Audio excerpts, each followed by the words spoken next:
He died from a knife wound to the stomach, near the fridge with the Coke. Then he woke up on a stone floor in a cave, where three green creatures with rusty cleavers were standing over him, arguing over which part of his body each would get. Dan sits up. The creatures jump back, and the first thing he does is not run or scream, but crawl over to sniff the cauldron in the corner. Something murky and gray is bubbling in the cauldron. Steam rises reluctantly, as if ashamed. Dan sniffs. His eyebrows creep up, then down. He squints because his brain refuses to classify this smell. This isn't food. It isn't even an attempt at food. It's been boiled in water, without salt, without fat, without a single thought in the mind of whoever made it. For 20 years he stood at the stove. For 20 years he chopped, peeled, and cooked. And now he's dead in a foreign world, and he's about to be devoured by three green dwarves who don't even know how to boil water properly. Dan stands up. He picks up a wooden spoon from the floor. He scoops some up. He blows on it. He tastes it. He's silent for a long time. The goblins exchange glances. The eldest grips his cleaver tighter. And Dan puts down the spoon and looks at them the way a person looks who is physically in pain from what he just put in his mouth. He pokes his finger at the cauldron and speaks. The goblins don't understand a word, but the tone is universal. That's how people curse in any language of any world. Then he points at the cleaver in the elder's hand, at himself, at the pot, and makes a gesture that's understood everywhere. Give me the knife. I'll do it right. The elder goblin stares with a cloudy yellow eye. 2 seconds. 5. 10. And holds out the cleaver, hilt first. They've got nothing to lose. Lunch is crap anyway. Dan twirls the cleaver in his hand. Heavy, dull, rusty. Nothing here is fit for the kitchen. He rummages through the sacks. In the first, dry seaweed with a metallic aftertaste. In the second, dried beetles the size of a finger. He crushes one between his fingers and sniffs it. A nutty smell beneath the chitin. Interesting. A root vegetable that looks rotten is lying under the stairs. Dan scrapes the skin with his fingernail. Inside is white, dense flesh. He takes a bite. Starchy, slightly sweet, like a lotus root. Perfect. He pours the slop from the cauldron right onto the floor. The goblins grumble. Who cares? He washes the cauldron with water from the barrel, puts it back on the fire, points to a pile of bones by the wall. The elder hobbles over and pulls out 2 bones as long as an arm. Dark red, almost brown. Dan sniffs. Game. Rich, powerful game. In the fracture, the crimson brain of some unseen beast. Collagen. Fat. A depth that will reveal itself after hours of cooking. He throws the bones into the cauldron, pours in water, and covers it with a flat stone. And now, the hardest part. Waiting. The goblins sit along the wall and stare at him as if he were a strange animal. The broth comes to a boil. A dirty brown foam rises. Dan skims it off with a spoon. More. And more.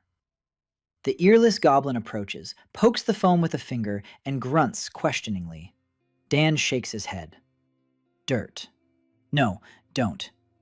And for the first time, a flicker of interest appears in the goblin's dull eyes. Dan turns down the heat. He pulls out a couple of coals. The broth shouldn't be boiling. It should be simmering. Only then will the bones give up everything.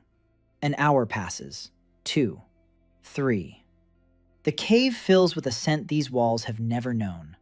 The goblins fall silent. They stop scratching and picking their teeth. They sit motionless, staring at the cauldron. Their nostrils flare. The elder swallows. 5 hours. The broth turns golden. 7. The scent envelops the cave like a warm blanket. At the entrance, someone sniffs around outside. The elder barks into the darkness and the commotion subsides. 12 hours. The broth becomes clear as amber. Dan swallows himself, and it calms him. If you want it yourself, then it's right. 15 hours. He pulls out the bones, and they crumble in his hands. All the gelatin has gone into the broth. He strains the liquid through a coarse cloth. Now, the beetles. He heats a flat stone over the coals. He pours a handful onto it. A crackling sound. A nutty caramel scent with a hint of bitterness. The beetles darken and crackle. Dan tries one. Roasted hazelnuts, mixed with smoke and spice. Good. Very good. He arranges the root slices across 3 bowls, soaked seaweed on top. He pours in the golden broth, a handful of crunchy beetles, and finally, a drop of fat in the center of each bowl spreads into a perfect circle, like a little sun. 18 hours of work. Dan hands the first bowl to the elder. The elder takes both hands. Clear golden broth, white root, dark seaweed, crunchy beetles, a drop of fat like the sun. He had never seen anything like it. Food in his world was gray and murky and existed only to keep him from dying. He brings the bowl to his lips. The first sip. First, warmth. Then fat. Then depth. Something dark and meaty, infinitely complex. 18 hours of cooking compressed into a single sip. The goblin freezes. His single yellow eye slowly widens. A second sip, with seaweed and root, a crunch, softness, and this impossible broth. A murky tear rolls down his green, wrinkled cheek and falls into the bowl. Old Grurg doesn't wipe it away. For over 100 years, he's broken his enemy's bones, gnawed on raw meat, and drunk water from puddles. He's never cried. He drinks it all down to the dregs. He licks the bowl clean. He is silent for a long time. Then he pulls a real dagger from his belt, short with a bone handle and a dark blade, the only valuable thing he owns. And he holds it out to Dan, hilt first. Dan doesn't understand. Grurg pokes himself in the chest, then points the dagger toward Dan, then sweeps his arm around the entire cave. You're under my protection, my clan, my word. Dan takes the dagger. The hilt is warm from another's hand. He nods. By evening, others begin to arrive at the cave. First, 2 from the neighboring tunnel. They stand at the entrance and sniff the air. By nightfall, 30 goblins from 4 clans have crowded in.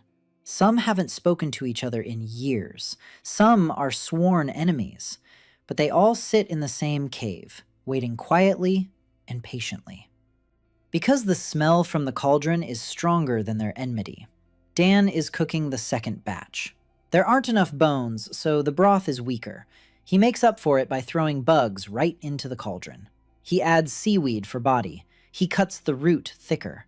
He works in silence. His hands move precisely, without a single wasted motion. The goblins watch those hands as if spellbound. No one has ever moved like that over food, with such care, as if what's bubbling in the cauldron matters. Dan hands out 30 bowls. The cave fills with slurping, crunching, and quiet rumbling, and that special silence between mouthfuls that only happens when they're eating something truly delicious. Some are crying. Dan sits against the wall and watches the 30 green creatures with fangs and scars who are silently eating his broth. He doesn't know where he is. He doesn't know what kind of world this is. He doesn't know if he'll make it to morning. But he knows one thing. These guys have just eaten. For real.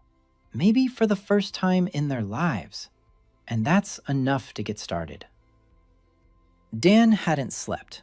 30 goblins were snoring in a heap on the cave floor. The air was heavy with their breath and body heat. Blue torches on the walls were burning out. Dan sat by the extinguished cauldron and thought. Grurg's dagger lay on his lap. The dark metal glinted in the fading light. He ran his finger along the blade. Sharp. Much sharper than the cleavers.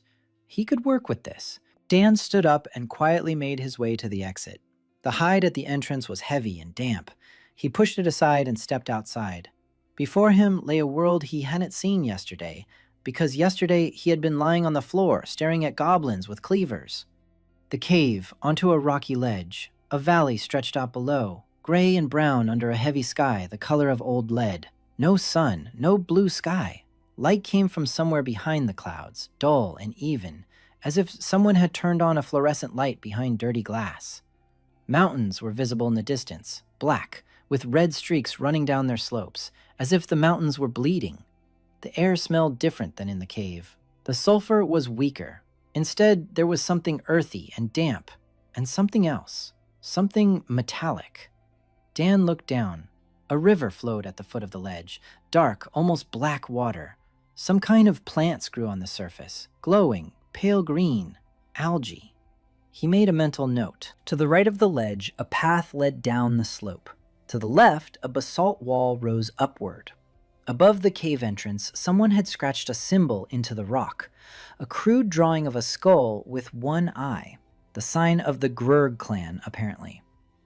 Dan went back inside. Grurg was no longer asleep. The old goblin sat by the wall and looked at Dan, silently.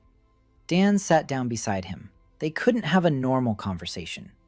Grurg's common tongue consisted of about 50 words, and Dan didn't understand half of them. But after 20 years working in a restaurant in Los Angeles, Dan had learned to communicate with people using a minimum of words, with Mexican dishwashers who didn't know English, with Japanese chefs who believed that talking in the kitchen was generally unnecessary, with Grandma Halmoni, who taught him silently by gesturing with her hands. Dan gestured to Grurg. I need food. I need groceries, bones, plants, everything that can be found. Grurg watched, then he nodded. He stood up. He clapped his hands 3 times. The goblins began to wake up, grumbling and yawning. Grurg gave orders in short, barking phrases.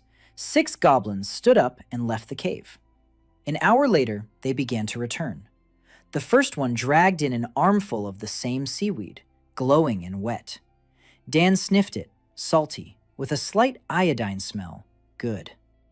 The second brought a basket of beetles, alive. They rustled and scurried about. Dan peered into the basket. 3 kinds. Large brown ones with hard wings, medium-sized black ones without wings, and small reddish ones. He took one of each kind and crushed them between his fingers. He sniffed. The first kind smelled nutty, the same one he'd roasted yesterday. The second had no particular smell, but an oily texture, fat, a source of fat. The third smelled sharp and pungent, almost like garlic. Dan raised an eyebrow. A spice. He had a spice. The third goblin returned with a carcass, a small beast the size of a large rabbit. 6 legs, scales instead of fur, a thick, meaty tail. Dan examined the carcass. The meat beneath the scales was dark red, almost purple. He cut off a piece with his dagger and tasted it raw. Tough, fibrous, but with a powerful, meaty flavor. It would become tender with prolonged cooking. The fourth brought mushrooms, white, glowing with a faint blue light. They had apparently grown deep within the cave systems. Dan broke one open. The flesh was dense. The smell was earthy and deep, almost truffle-like. He bit off a tiny piece. He waited. He looked at Grurg and pointed at the mushroom, then at his stomach, and made a questioning face. Grurg understood. He nodded. He poked himself in the chest. He indicated that he eats these mushrooms, so they're not poisonous, at least not to goblins. Dan ate a bigger piece. He waited 10 minutes. His stomach didn't hurt. His head didn't spin. It's safe. The 5th goblin dragged over a sack of root vegetables, those very ones, dirty and rotten looking. The 6th brought a jug of water, clean, from an underground spring, apparently. Dan laid out all the ingredients in front of him. He squatted down and stared at them for a long time. This was his mise en place, his workstation. A bone dagger instead of a knife, clay bowls instead of dishes, a stone floor instead of a cutting board, a flat stone over coals instead of a stove. And a set of ingredients he hadn't even known existed just yesterday. But the principle was the same, always the same. Understand the product. Unlock the product, combine them so that the whole is greater than the sum of its parts. Dan got to work. He cut the carcass of the six-legged beast into pieces, meat separate, bones separate, fat separate, tail separate. The tail turned out to be almost entirely fat and collagen, like an oxtail. Dan put the tail and bones into a pot of water, a new broth. He crushed the oily black beetles in a clay bowl. The result was a dark, thick paste. He sniffed it. Oil. Fat. This was his cooking fat, a substitute for both butter and vegetable oil. He ground the red beetles into a powder on a flat stone. The result was a reddish dust with a sharp garlic smell and a slight burning sensation on the tongue. A spice, the first spice in his arsenal. He sliced the mushrooms thinly, into slices. Grg's dagger cut perfectly. The blade was sharper than any chef's knife Dan had ever held. He sliced 300 grams of mushrooms in 4 minutes, even slices of uniform thickness. The goblins gathered around and watched. There were already 15 of them, those who had spent the night here and a few newcomers. The new ones had come on the scent of yesterday's broth, or on rumors. Dan paid no attention. There are no outsiders in the kitchen. There is only the product and the process. He sliced the meat into thin strips across the grain. He coated each strip in beetle oil, sprinkled a pinch of red powder. He placed them on the hot stone. A sizzle. The aroma hit instantly, meaty, spicy, with a nutty note from the beetle oil. The goblins leaned forward. Dan cooked the meat quickly, 30 seconds on each side. The strips remained pink on the inside, a caramelized crust on the outside. He took the meat off the stone and arranged it in bowls on top of the sliced mushrooms. He splashed hot broth from the cauldron into each bowl. The broth wasn't quite ready yet. It needed another 6 hours, but even after 4 hours of simmering, it was already better than anything the goblins had tasted before. Roasted nut beetles on top, and a drop of beetle oil. He handed the first bowl to Grg again. The chieftain took it and sniffed it. He looked at the contents. It was more complex than yesterday's broth. More textures, more elements. Pink meat on white mushrooms in a golden broth. Crunchy beetles, a dark drop of oil.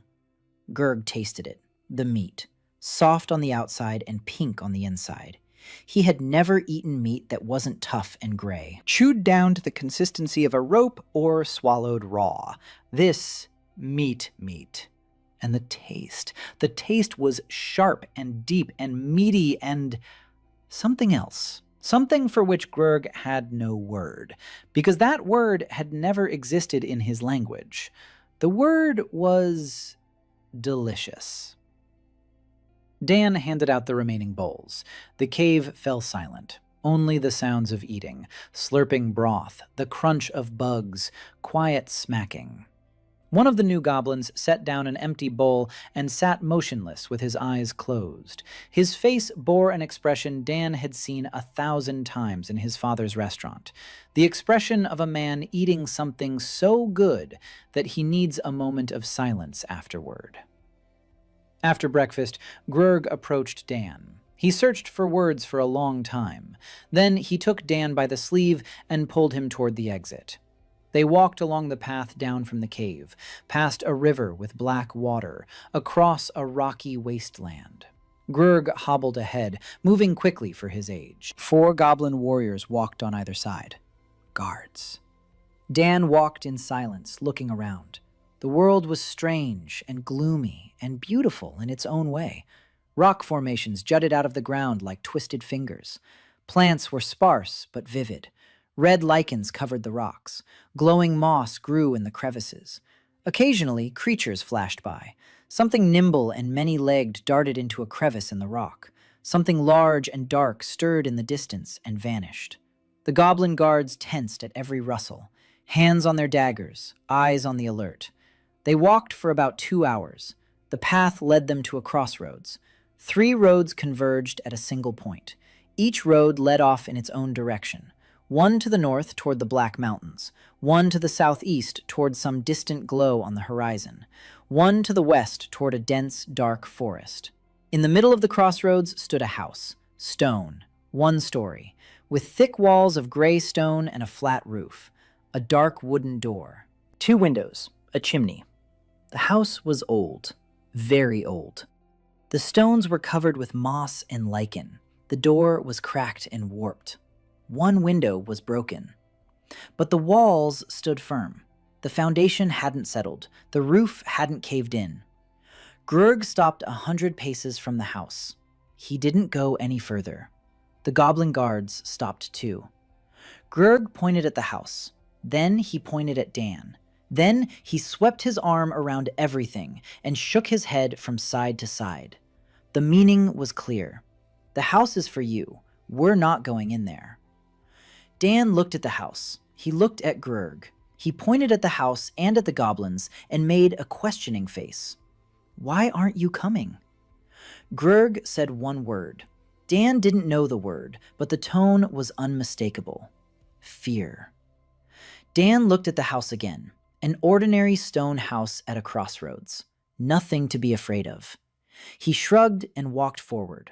With every step, he expected something to happen. A trap, magic, a monster behind the door. Nothing. He reached the door. He pushed it. The door creaked and swung open. It was dark inside. Dan stepped over the threshold and froze. The floor was clean. Not just clean, spotless. No dust, no debris, no footprints. The stone floor looked as if someone had swept it a minute ago. But the house was at least several decades old, if not older. Dan took another step. To his left stood a hearth, a large stone hearth, and above it, something happened. An even blue flame flared up on its own. Quietly, without a crackle, without smoke, it just appeared, as if it had been waiting. Dan stopped and watched the fire. Even, steady, perfect for cooking. He slowly walked around the room. A single room, large, walls of the same gray stone. In the far corner, a stone bench, shelves along the wall, empty. Next to the hearth, a long stone table, smooth, as if polished. A work surface, a perfect work surface. There was a niche under the table. For the first week, Dan worked 18 hours a day. In the morning, he woke up on the stone bench in the house at the crossroads. The hearth burned with an even blue flame. It never went out. Dan simply adjusted the intensity of the fire by moving the cauldron closer or farther away. Dan didn't know when to burn stronger and when to burn weaker. Dan didn't understand. But on the third day, he noticed a pattern. When he placed the cauldron on the hearth, the fire intensified to the desired temperature. When he removed it, the fire died down to a minimum, just like an induction stove. Dan decided not to think about it and simply accept it as a given. He had more important things to worry about than the physics of the local fire. The goblins of Grurg became his suppliers. Every morning, 2 or 3 goblins would show up at the house. They never came inside. They stood at the threshold and set down what they had brought. Bones, meat, beetles, mushrooms, seaweed, root vegetables. Sometimes something new. On the 4th day, they brought berries, small and black and bitter. Dan tasted one, sour and bitter, with a tartness on the tongue. He thought for a moment. Then he mashed the berries into a paste and added it to the broth. The bitterness was gone, but the sourness remained. The broth became brighter, cleaner. The sourness cut through the fat. Perfect. On the 5th day, they brought something resembling honey, a thick, dark amber liquid in a clay pot. Dan tasted it on the tip of his finger. Sweet, very sweet, but not cloying, with a floral note and a slight smoky aftertaste. He didn't know where the goblins had gotten it, but now he had something sweet. They're salty, they're sour, they're spicy, they're sweet. He extracted umami from the broth, the mushrooms, and the beetle oil. All 5 basic tastes were there. Dan could get to work. He began experimenting, a new dish every day. He tasted every dish himself. Then he gave it to Grurg, then to the rest of the goblins. He watched for their reactions, what worked, what didn't. When cooked for a long time, the meat of the hellish boar became as tender as braised beef. But the flavor was more intense, almost too intense for a human palate. Dan found the balance. Thin slices of meat in a light broth with seaweed. The meat provided richness, while the broth diluted it and brought out the best. The cave mushrooms turned out to be incredible. When sautéed in beetle oil, they gave off an aroma that Dan could only describe as a truffle crossed with roasted garlic. A single mushroom per bowl of broth transformed a simple soup into something for which goblins would drop everything and rush to the crossroads. The red powder from the beetles became his main spice. He added it to everything. A pinch in the broth, a pinch on the meat, a pinch on the mushrooms. Each time, the dish changed. It became livelier and brighter. He learned to dry the seaweed from the Black River on a stone by the hearth. When dried, it became crispy and salty, the perfect topping, the perfect textural addition. By the end of the first week, Dan could cook 4 full-fledged dishes: bone broth with meat and seaweed, sautéed mushrooms with beetle oil and red powder, braised 6-legged beast tail with root vegetables, and a simple broth with eggs. He discovered the eggs by accident. One of the goblins brought a nest with 5 large speckled eggs. Dan didn't ask whose they were. He cracked one open. The yolk was dark orange, almost red. Dan boiled it in the simmering broth. 3 minutes. The yolk remained runny. The white had set. He placed the egg in a bowl of broth and cut it open. The runny orange yolk flowed into the golden broth. Grurg saw this and froze, with his mouth agape. For a creature that had spent its entire life swallowing raw eggs whole, the sight of a cut-open egg with runny yolk in hot broth was something of a religious revelation.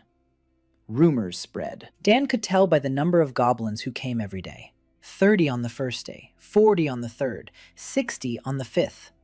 By the end of the week, nearly 100. They came from all the surrounding caves, from clans with which Grurg's clan had not interacted for generations, from tunnels so far that the journey took half a day. They came in silence. They stood in line on the street in front of the house. They waited, patiently, quietly.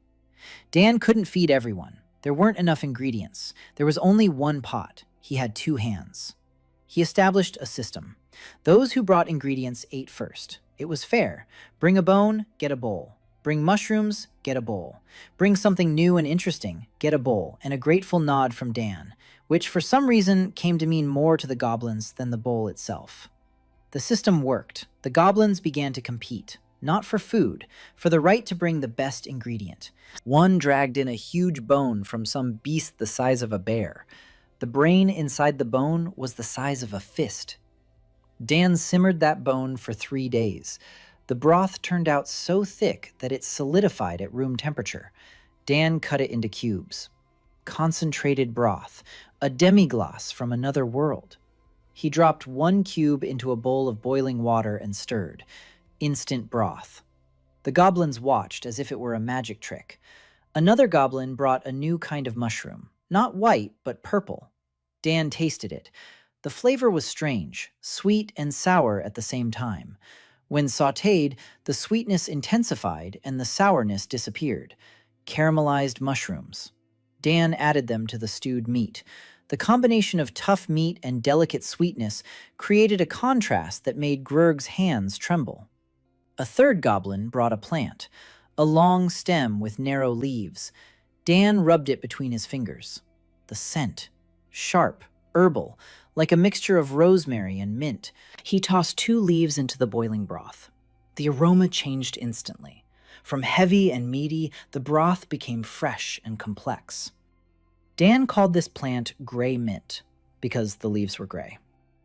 By the 10th day, the problem had become obvious. The house at the crossroads was too small. 1 pot, 1 stove, 1 table. Dan cooked from morning till night, and still half of those who came left empty-handed. Some waited for hours, standing outside in the wind, silently, patiently. Dan saw them through the window and felt the same thing every time he had felt at his father's restaurant when the line stretched out the door. Anger at himself for not being able to go faster. Grurg came to him on the evening of the 10th day. He brought 2 others with him, a young goblin girl with nimble fingers and a skinny, tall goblin with 4 arms. Grurg pointed at them, then at the kitchen, then at Dan. Helpers. Dan looked at them. The goblin girl stared at him with huge yellow eyes. The 4-armed one shifted from foot to foot. Dan pointed to the root vegetable and made a slicing gesture. He handed her a dagger. She took it. The first slice was crooked and thick. Dan gently took her hand and guided it. Thinner. Straighter. She tried again. Better. One more time. Even better. By the 5th root vegetable, her cuts were acceptable. Not perfect, but acceptable. He assigned the beetles to 4-armed, roasting on a hot stone. 4-armed stirred the beetles simultaneously on 2 stones. The pace doubled. Dan nodded. It's working. By the evening of the 12th day, the 3 of them had fed 120 goblins. When the last bowl was handed out, Dan sat down on the floor by the hearth. His legs were buzzing, his back ached, his hands smelled of beetle oil and gray mint. He was happy. He couldn't remember the last time he'd felt this way. Not satisfaction from work, not weary pride, but happiness, simple and warm, like broth. Grurg sat down beside him, silently. They sat like that for about 10 minutes. Then Grurg spoke, choosing his words slowly. He spoke in broken common, with long pauses. Dan listened. He understood every 3rd word, but he caught the gist. Grurg was saying that goblins had always been down below. All the other demons were up above. The higher ones in castles, the middle ones in the cities, the goblins in the caves. They were eaten when there was nothing else to eat. They were killed when people were bored. They weren't considered alive. For 100 years, Grurg had led his clan through the caves, hiding, survived, lost children and grandchildren, ate murky slop from a cauldron, and believed that was just the way the world was. And now he sits on the floor next to a creature from another world who brews golden broth and feeds it to his people. And his people stand in line not out of fear, but out of desire. And in his clan's caves, for the first time in 100 years, it doesn't smell of dampness and death, but of something warm and good. Grurg fell silent. Dan sat quietly. He didn't understand every word, but he understood everything, because it was the same conversation he'd heard 1,000 times in another life, from Aunt Harn, from the old men in Koreatown, from the weary laborers who came to his father for a bowl of ramen at midnight, a conversation that sounds the same in any language. Thank you for letting me come. Thank you for the warmth here. Thank you for giving me a place to sit. Dan stood up. He walked over to the hearth. He had saved 1 bowl. On the 14th day, it rained. Not ordinary rain. The water fell from the sky, dark red and heavy. It smelled of iron and left rust-colored streaks on the stones. The goblins hid in their caves. No one came for food. Dan stood in the doorway of the house and watched the red streams running down the roads at the crossroads. A strange world. Red rain, blue fire, green goblins, and he was in the middle of it all, with a dagger and a cauldron. The rain fell for 3 days. For 3 days, Dan was alone. He used that time. He cleaned the kitchen. He sharpened his dagger on a stone. He sorted through his supplies. He counted. He had meat for 2 days, bones for 1 broth, few mushrooms, few beetles.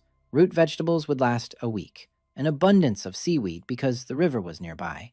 He needed to expand his supplies. He needed a storage system. He needed a way to dry things. He needed fermentation. Fermentation. Dan paused. He looked at the stone container of water, then at the salt, then at the root vegetables. He sliced 3 root vegetables into thin strips, covered them with salt, stirred them, placed them in a clay pot, and weighed them down with a stone. He left it in the corner of the kitchen. The temperature in the house was stable, cooler than outside, but not cold. Perfect for fermentation. If the chemistry of this world is even slightly similar to Earth's, lactic acid fermentation will begin in 3 or 4 days. Lactic acid fermentation would begin. If not, he would lose the 3 root vegetables. It was worth the risk. He prepared another pot, mushrooms sliced and covered with salt, and a third, seaweed with red berries and salt.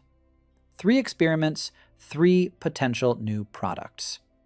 Dan wrote everything down, not on paper, because there was no paper. He found a flat gray stone and scratched on it with a dagger. Primitive, but it works. Ingredient, method, result, time. He was compiling a cookbook of the world he had stumbled into.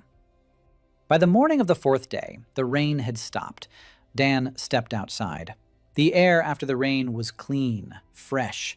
The metallic smell was gone. In its place was something floral and cool. And then he saw her. The girl was lying on the road 20 paces from the house, curled up in a ball, wet, dirty, small. 2 short horns on her head, one broken in half. Her hair was black and tangled.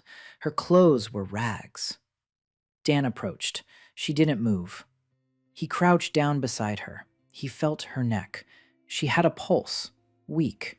Her skin was hot, a fever. Dan lifted her up. She weighed as much as a child, skin and bones. He carried her into the house and laid her on the bed. He covered her with a hide he dragged out of Grurg's cave on the 2nd day. He looked at her, young, very young. Her face was almost human, except for the horns and slightly pointed ears, and the emaciation. Dan had seen that kind of emaciation once before, in Los Angeles, homeless people under the bridge on 6th Street. A gauntness where every rib and every vertebra was visible. A gauntness that meant a person hadn't eaten properly in a very long time. He went to the hearth. He took a cube of frozen, concentrated broth from his supplies, dissolved it in hot water, added a pinch of salt, no more. A stomach that had been starving for a long time couldn't handle anything heavy. Just broth. Only liquid, only warmth. He returned to the cot and lifted her head. He brought the bowl to her lips. She didn't open her eyes, but the reflex kicked in. Her lips parted slightly. He poured the broth in small sips. She swallowed, slowly, with difficulty, but she swallowed. He fed her like this 3 times a day, morning, afternoon, and evening, in small portions, just broth. On the 2nd day, she opened her eyes, yellow, large, with vertical pupils. She looked at Dan and didn't move. He was sitting next to her on the floor, stirring something in a pot. She tried to stand up. Dan turned around. He shook his head. He gestured with his hand. Lie down. She lay back down. He brought her a bowl. This time, broth with thin slices of overcooked root vegetable, soft, so she wouldn't have to chew. She took the bowl with both hands. Her hands were shaking. She sniffed. She looked up at Dan. There was a question in her eyes. He nodded. Eat. She drank, slowly. When the broth was gone, she licked the bowl. Then she looked at Dan and opened her mouth, closed it, opened it again. She was trying to say something. Her voice wouldn't obey her, hoarse or simply out of practice. Dan didn't rush her. He poured her some water. She drank. She coughed, and finally spoke.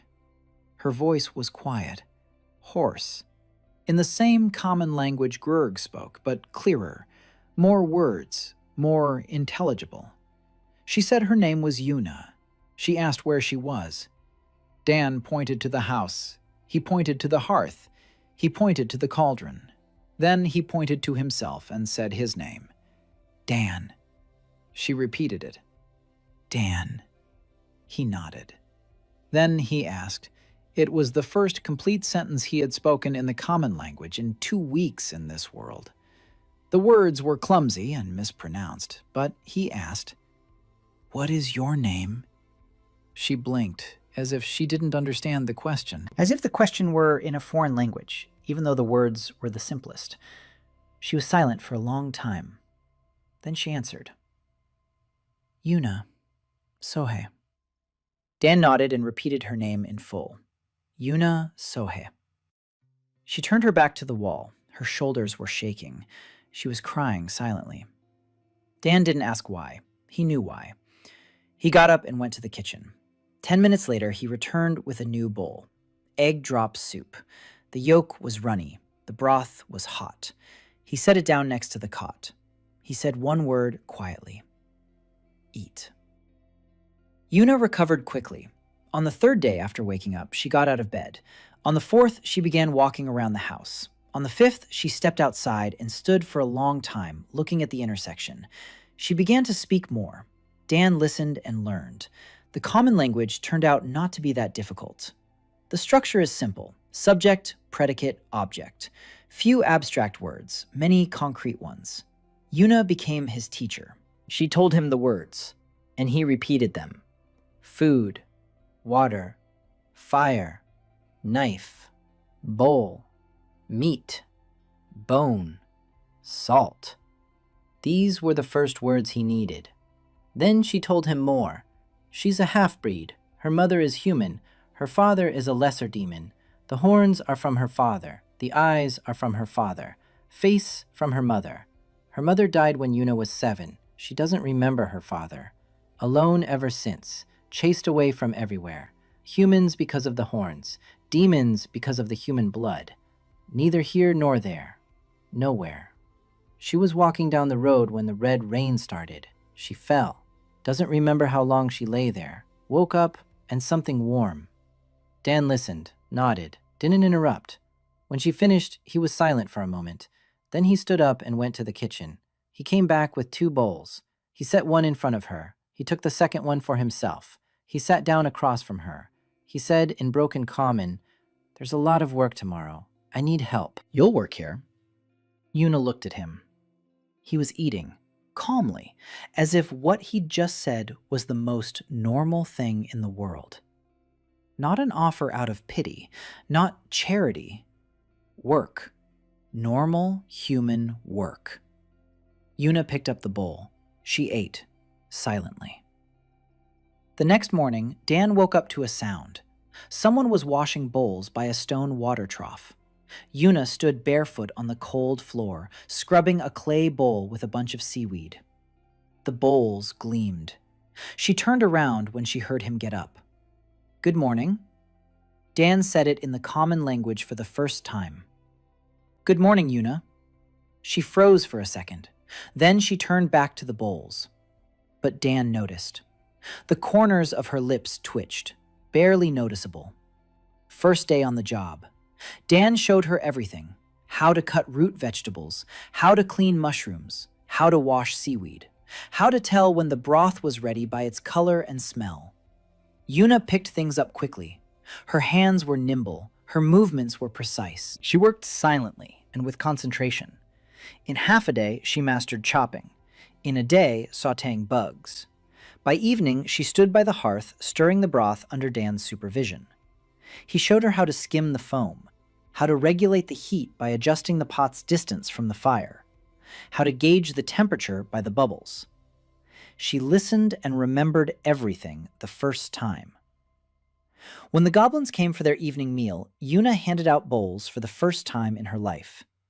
She stood at the entrance to the house and handed each goblin a bowl of broth. The goblins looked at her in bewilderment.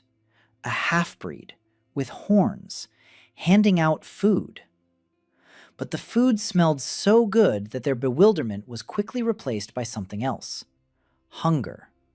And then what comes after a satisfied hunger? Silence. Dan stood by the hearth and watched.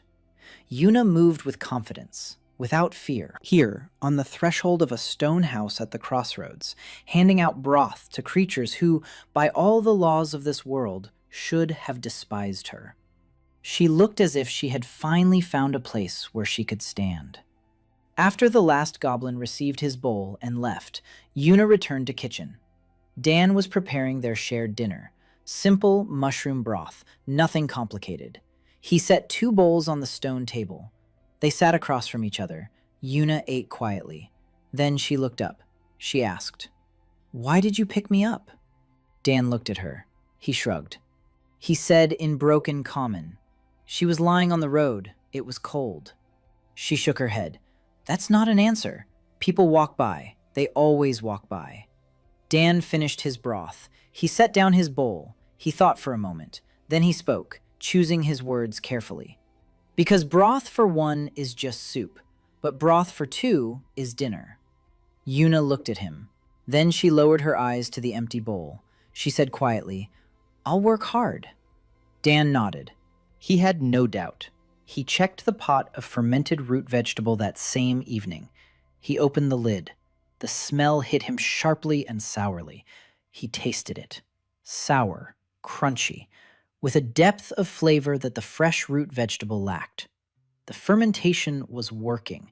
The laws of nature were the same here. The bacteria were doing their job.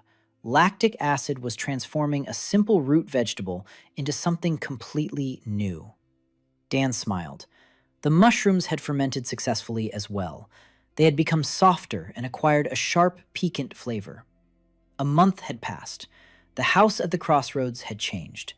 Dan no longer recognized the place where bare stone walls and empty shelves once stood. A sign had appeared at the entrance, a piece of flat stone on which Yuna had scratched 2 words in the common language. She had wanted to write simply "food" here, but Dan shook his head. The place had to have a name. He thought about it for 2 days. On the 3rd day, a cat came to the house, skinny, black, with 1 ear. It sat on the threshold and wouldn't leave. Dan brought it a bowl of broth. The cat drank. It stayed. The place got a name, Cat's Crossroads. Order emerged inside. Pots of fermented foods lined the walls. 10 pots. Root fruits, mushrooms, seaweed, berries, each at its own stage, each marked with a notch on the side. The shelves above the hearth were filled. Dried seaweed, red powder made from beetles, gray mint, cubes of congealed broth, beetle oil in a clay jug, a small pot of honey. Under the table, in a stone niche, there was always water and salt. Dan had polished the workbench with a stone until it was smooth. 3 knives lay on the table. Grurg's dagger for delicate work, a cleaver for bones, and a new knife that a blacksmith from a distant goblin clan had made for him in exchange for 10 bowls of broth. The knife was rough but sharp, made of dark metal, a bit heavy, but Dan had gotten used to it. The hearth was still burning on its own, a blue flame, steady and obedient. Next to the hearth, Dan had built a second brazier out of stones. On it, he seared meat and mushrooms. The fire for the brazier was ordinary, coals from wood that the goblins chopped in the western forest. Dan had discovered that the coals from each tree produced a different heat. Some burned quickly and fiercely, for quick searing. Others smoldered long and steady, for slow braising. He marked them and kept them separate. Yuna worked side by side with him. She had changed over the past month. Her ribs no longer jutted out. Her face had filled out. Her eyes were no longer empty. She moved through the kitchen with confidence. She knew where everything was. She knew when to skim the foam, when to turn the meat, when the broth was ready by color and smell. She couldn't cook on her own yet, but as an assistant, she was flawless. And she talked. A lot. Constantly. To the goblins, to Dan, to the cat, with the pot. She talked to the pot while stirring the broth. Dan heard her muttering quietly. "Come on, be delicious. You can do it." Dan didn't say anything. At his father's restaurant, the dishwasher Miguel talked to the plates. It was normal. The goblin assistants had grown up too. A female goblin named Pika had mastered slicing at the level of a decent apprentice.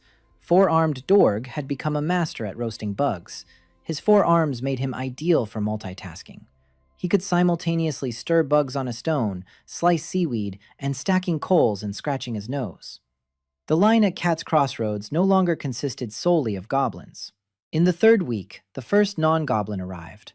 Tall, skinny, with gray, scaly skin and a long tail. A lizard man. He stood at the end of the line, looking around nervously. The goblins were eyeing him. Lizardmen and goblins didn't get along. Something to do with territory and hunting grounds. Dan noticed the tension.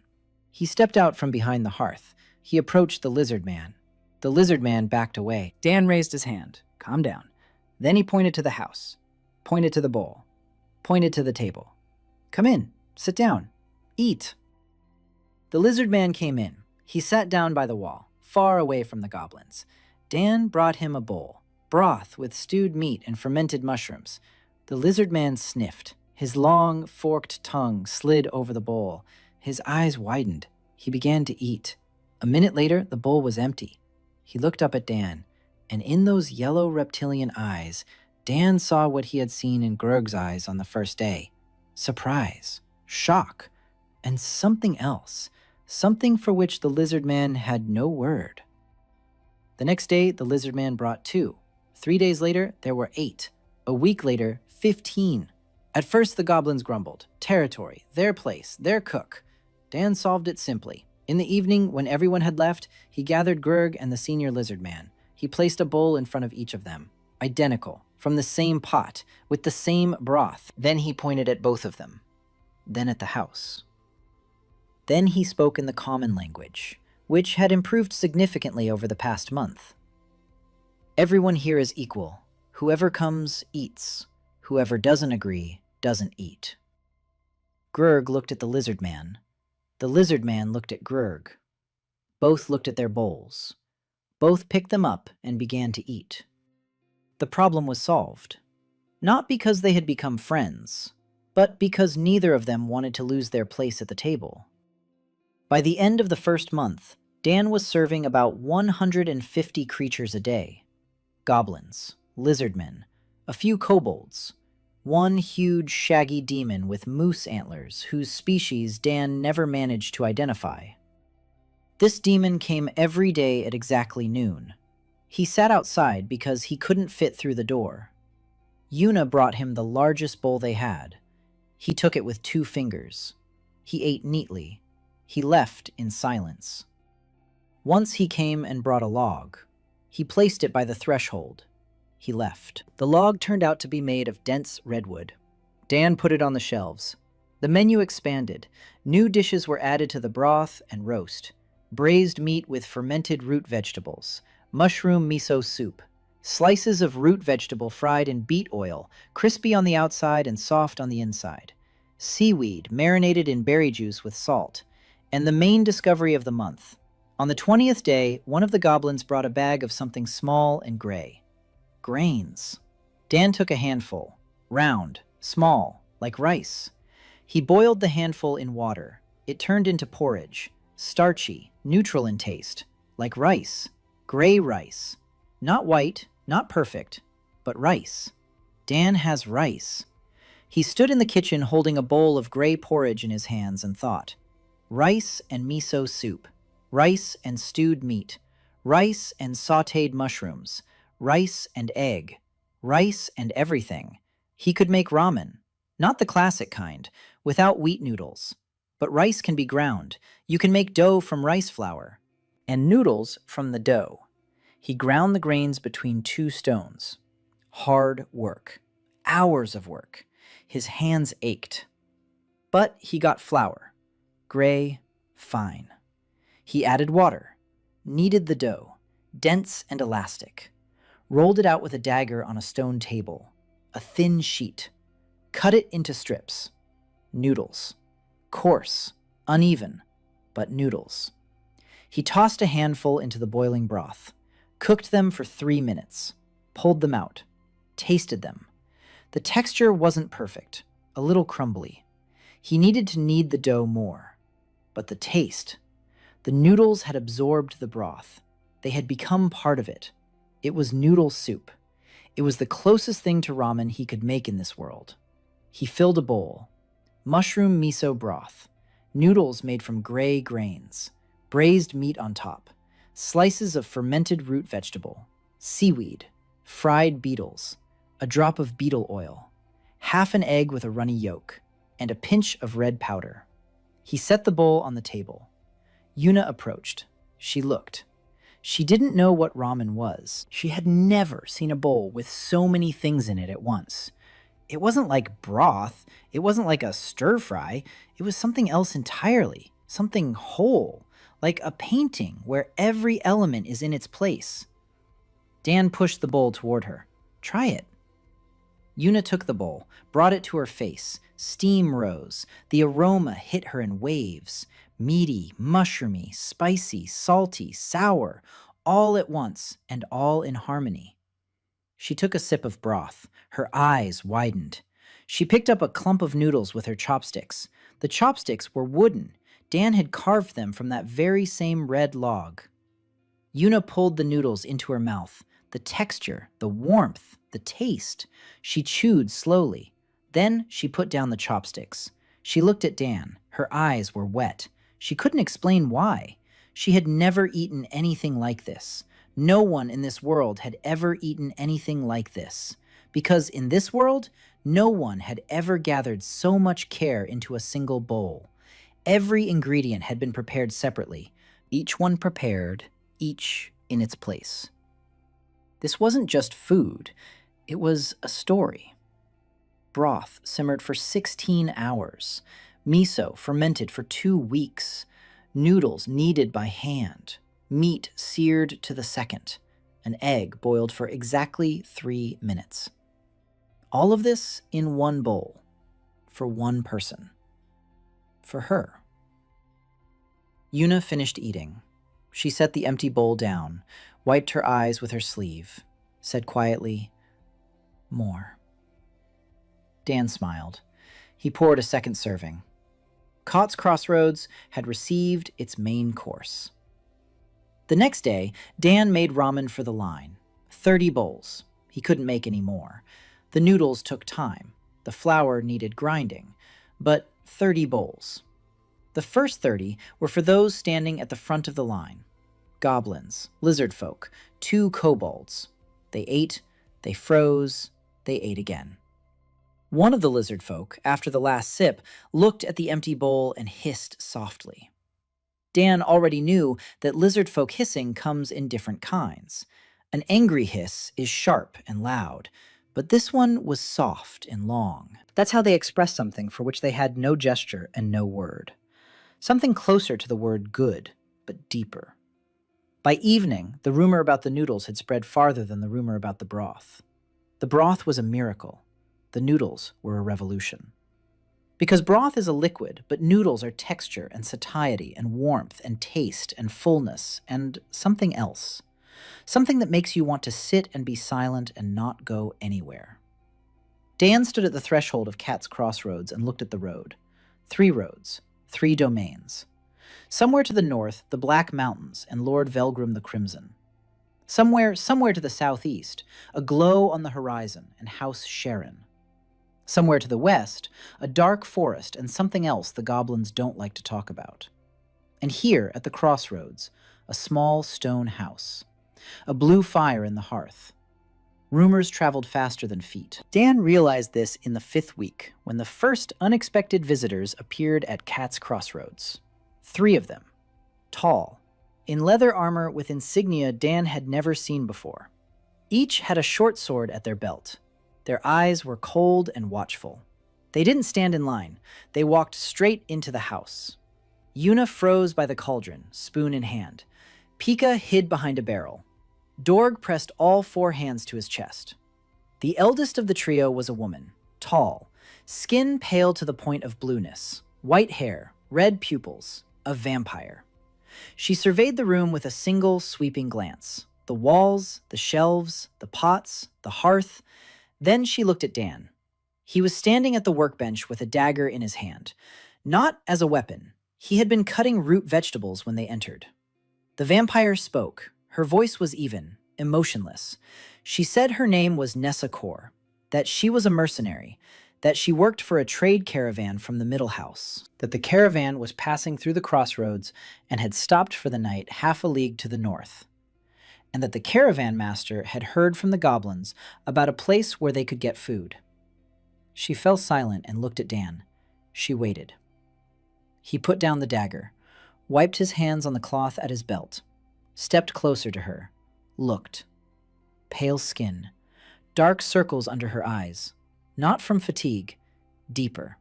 He'd seen such shadows in his father's regulars, in those who drank too much and ate too little. Hunger, a chronic, silent hunger that vampires carry within them like a curse. Dan pointed to the table. Sit down. She didn't sit down. The two behind her didn't move either. She said she'd pay. Dan shook his head. They don't pay with coins here. Here they pay with ingredients, or stories, or nothing, depends on the day. She frowned. She hadn't heard of such a thing. Dan turned toward the hearth. He took out a pot of broth. He'd cooked this broth differently. 20 hours on the bones of a hellish boar. But in the last 2 hours, he'd added liver. Finely chopped liver from that same boar. It had dissolved almost completely into the broth. The result was a thick, dark stock, almost like demi-glace, but with a meaty aftertaste of liver. He poured a bowl and set it before the vampire. She looked at the broth. Dark, thick, opaque. Steam rose slowly. She leaned in and sniffed. Her nostrils twitched. Her red pupils dilated. She took the bowl in both hands. Her hands were gloved. She removed the glove from her right hand. Her fingers were long, pale, with black nails. She gripped the bowl with her bare hand, brought it to her lips. The first sip. She closed her eyes. Dan watched. He knew this moment. He'd been waiting for it. The moment when the taste reaches that place inside that a human, or a non-human, hides deepest. The vampire drank, not quickly, not slowly, steadily, as if measuring out every sip, as if afraid the broth would run out and she'd be hungry again. She finished, opened her eyes, looked at the empty bowl, then at Dan. There was something in her eyes that Dan couldn't name. Not tears. Vampires don't cry ordinary tears. But something wet and reddish glinted in the corner of her left eye. She said one sentence. "I'm not hungry." Dan nodded. She repeated it, quieter. "I'm not hungry." As if she were saying it to herself, as if she were checking. Not hungry. For the first time, Dan understood. Broth made from bones and liver, iron, protein, collagen, fat, everything that's in blood, but without the blood, without the addiction. No hunting. No hunting. Without what makes vampires what they are in the eyes of others, monsters who drink the blood of others. This broth satisfied their hunger.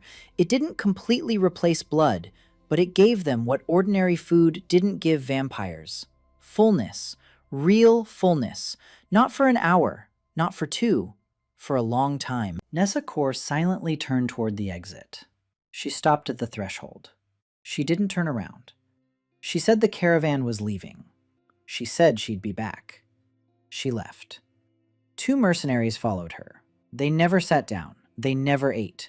But they saw their commander's face, and that was enough. Yuna approached Dan after they'd left. She quietly asked who they were. Dan replied, "Clients." That evening, when everyone had left and Dan and Yuna sat down to their usual dinner, she asked another float. She asked why the vampire was crying. Dan stirred the broth in his bowl. He thought. Then he said, "Imagine being hungry from birth. Not like you were hungry when I found you, but always, every day, every hour. A hunger that no food can satisfy. That can only be satisfied by one thing, by someone else's blood. And you know that drinking someone else's blood is wrong, but the hunger is stronger. And so you come to a place where they give you a bowl of soup. And after that soup, for the first time in your life, you're not hungry." Yuna was silent. Then she said quietly, "It's like being a half-breed. The hunger isn't in your stomach, but inside. When no one calls your name and you're hungry because of it. And then someone calls, and you're full. Dan looked at her. He nodded. Yes, that's exactly it. 2 days later, Nessa returned. Alone, without mercenaries, without armor, in simple, dark clothes. She walked in and sat down at the table in silence.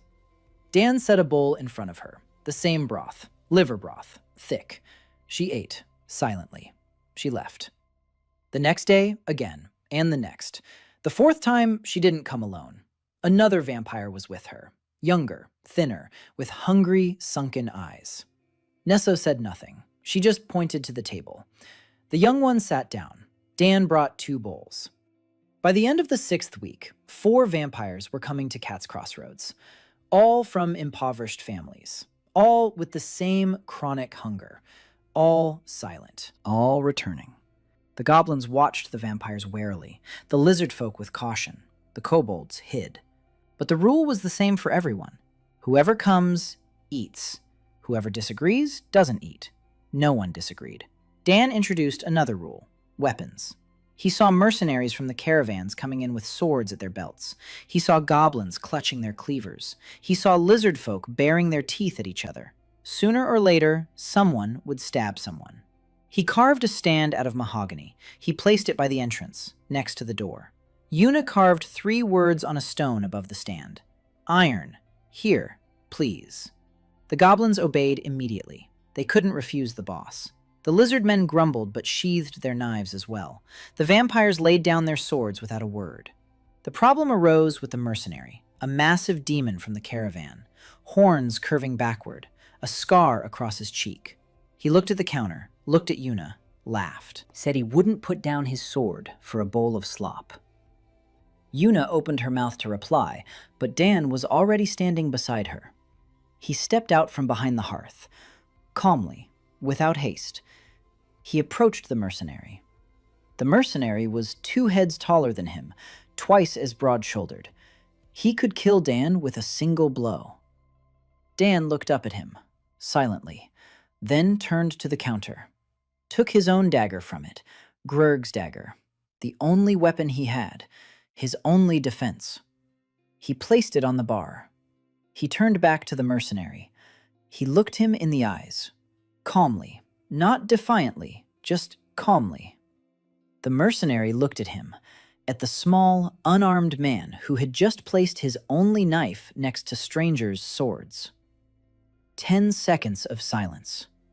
The mercenary took his sword from his belt, placed it on the counter, sat down at the table. Dan returned to the kitchen. The rule took hold. From that day on, not a single weapon crossed the threshold. Cat's Crossroads became the first place in Gehenna where demons of different species and clans sat at the same table without weapons. Not because they trusted each other, but because they trusted the cook. By the end of the 2nd month, Dan had a 7-course menu.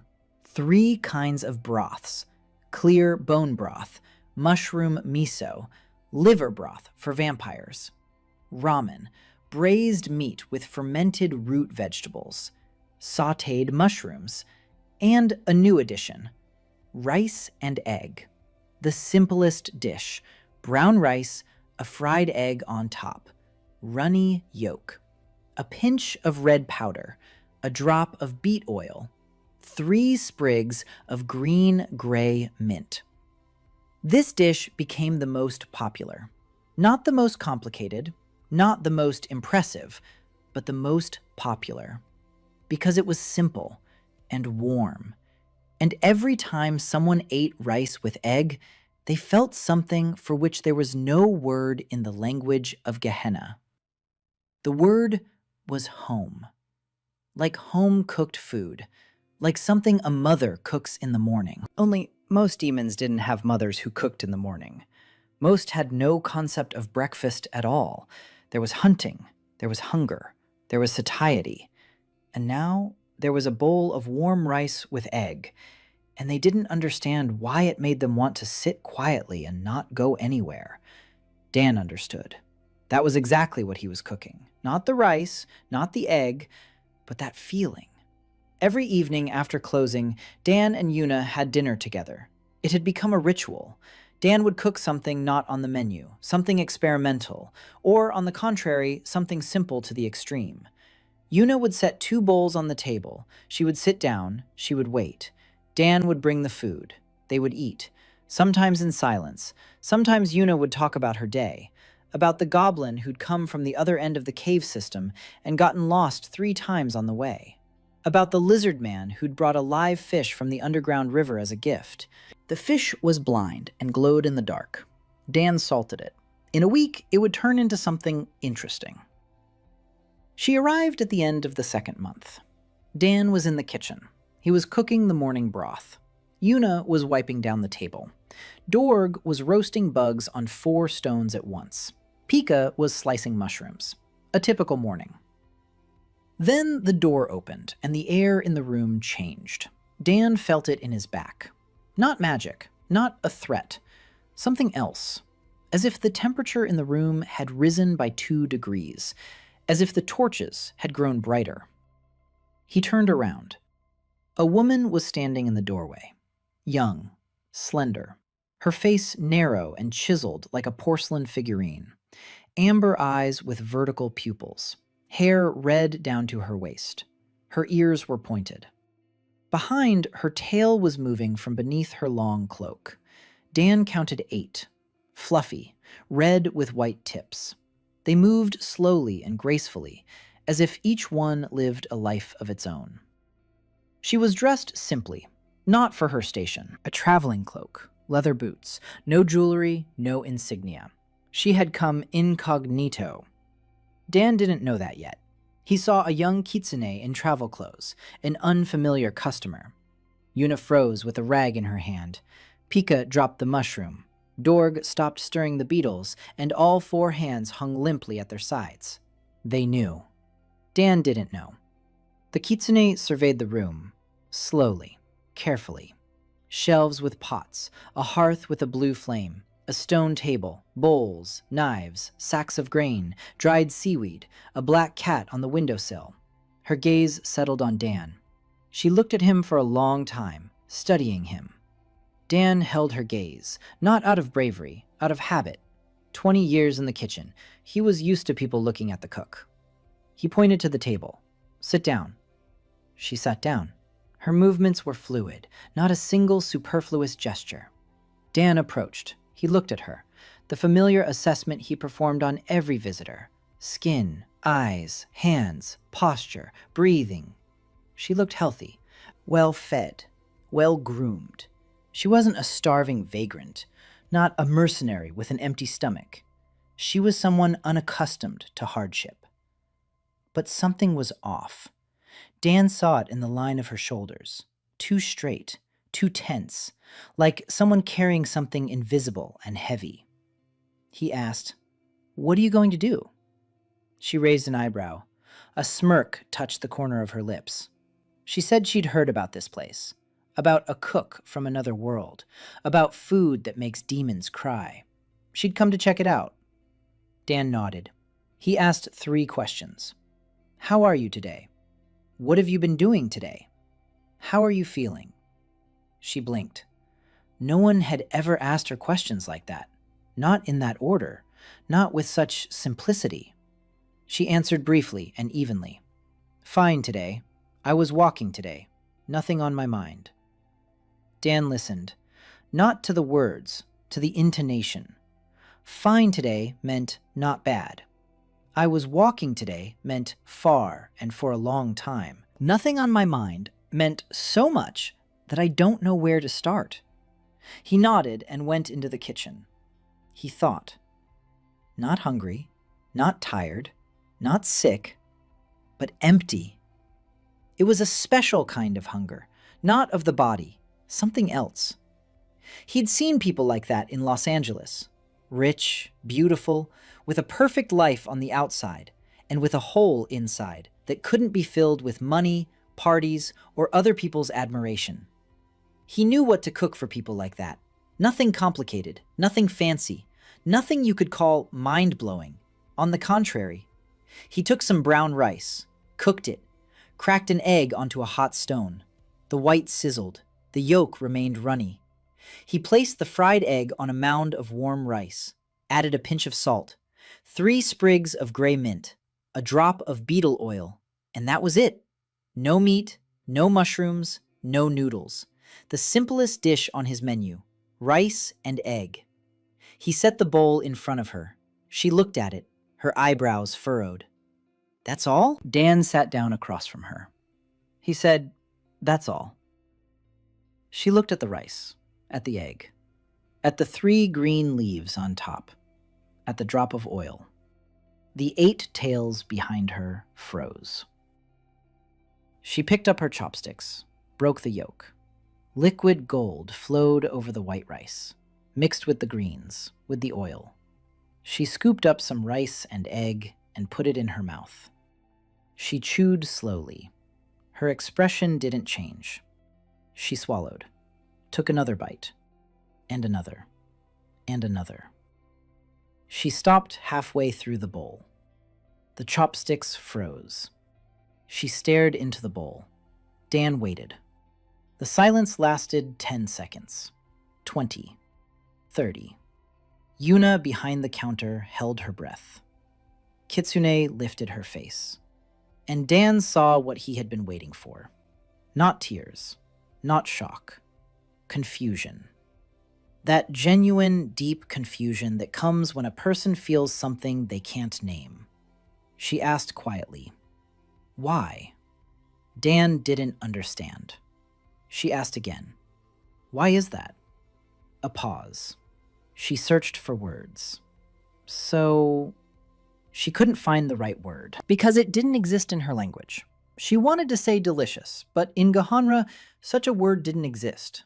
She wanted to say that this simple rice and egg made her want to eat slowly, that she didn't want the bowl to run out, that she couldn't understand why 3 ingredients on a plate made her feel something in her throat and behind her eyes.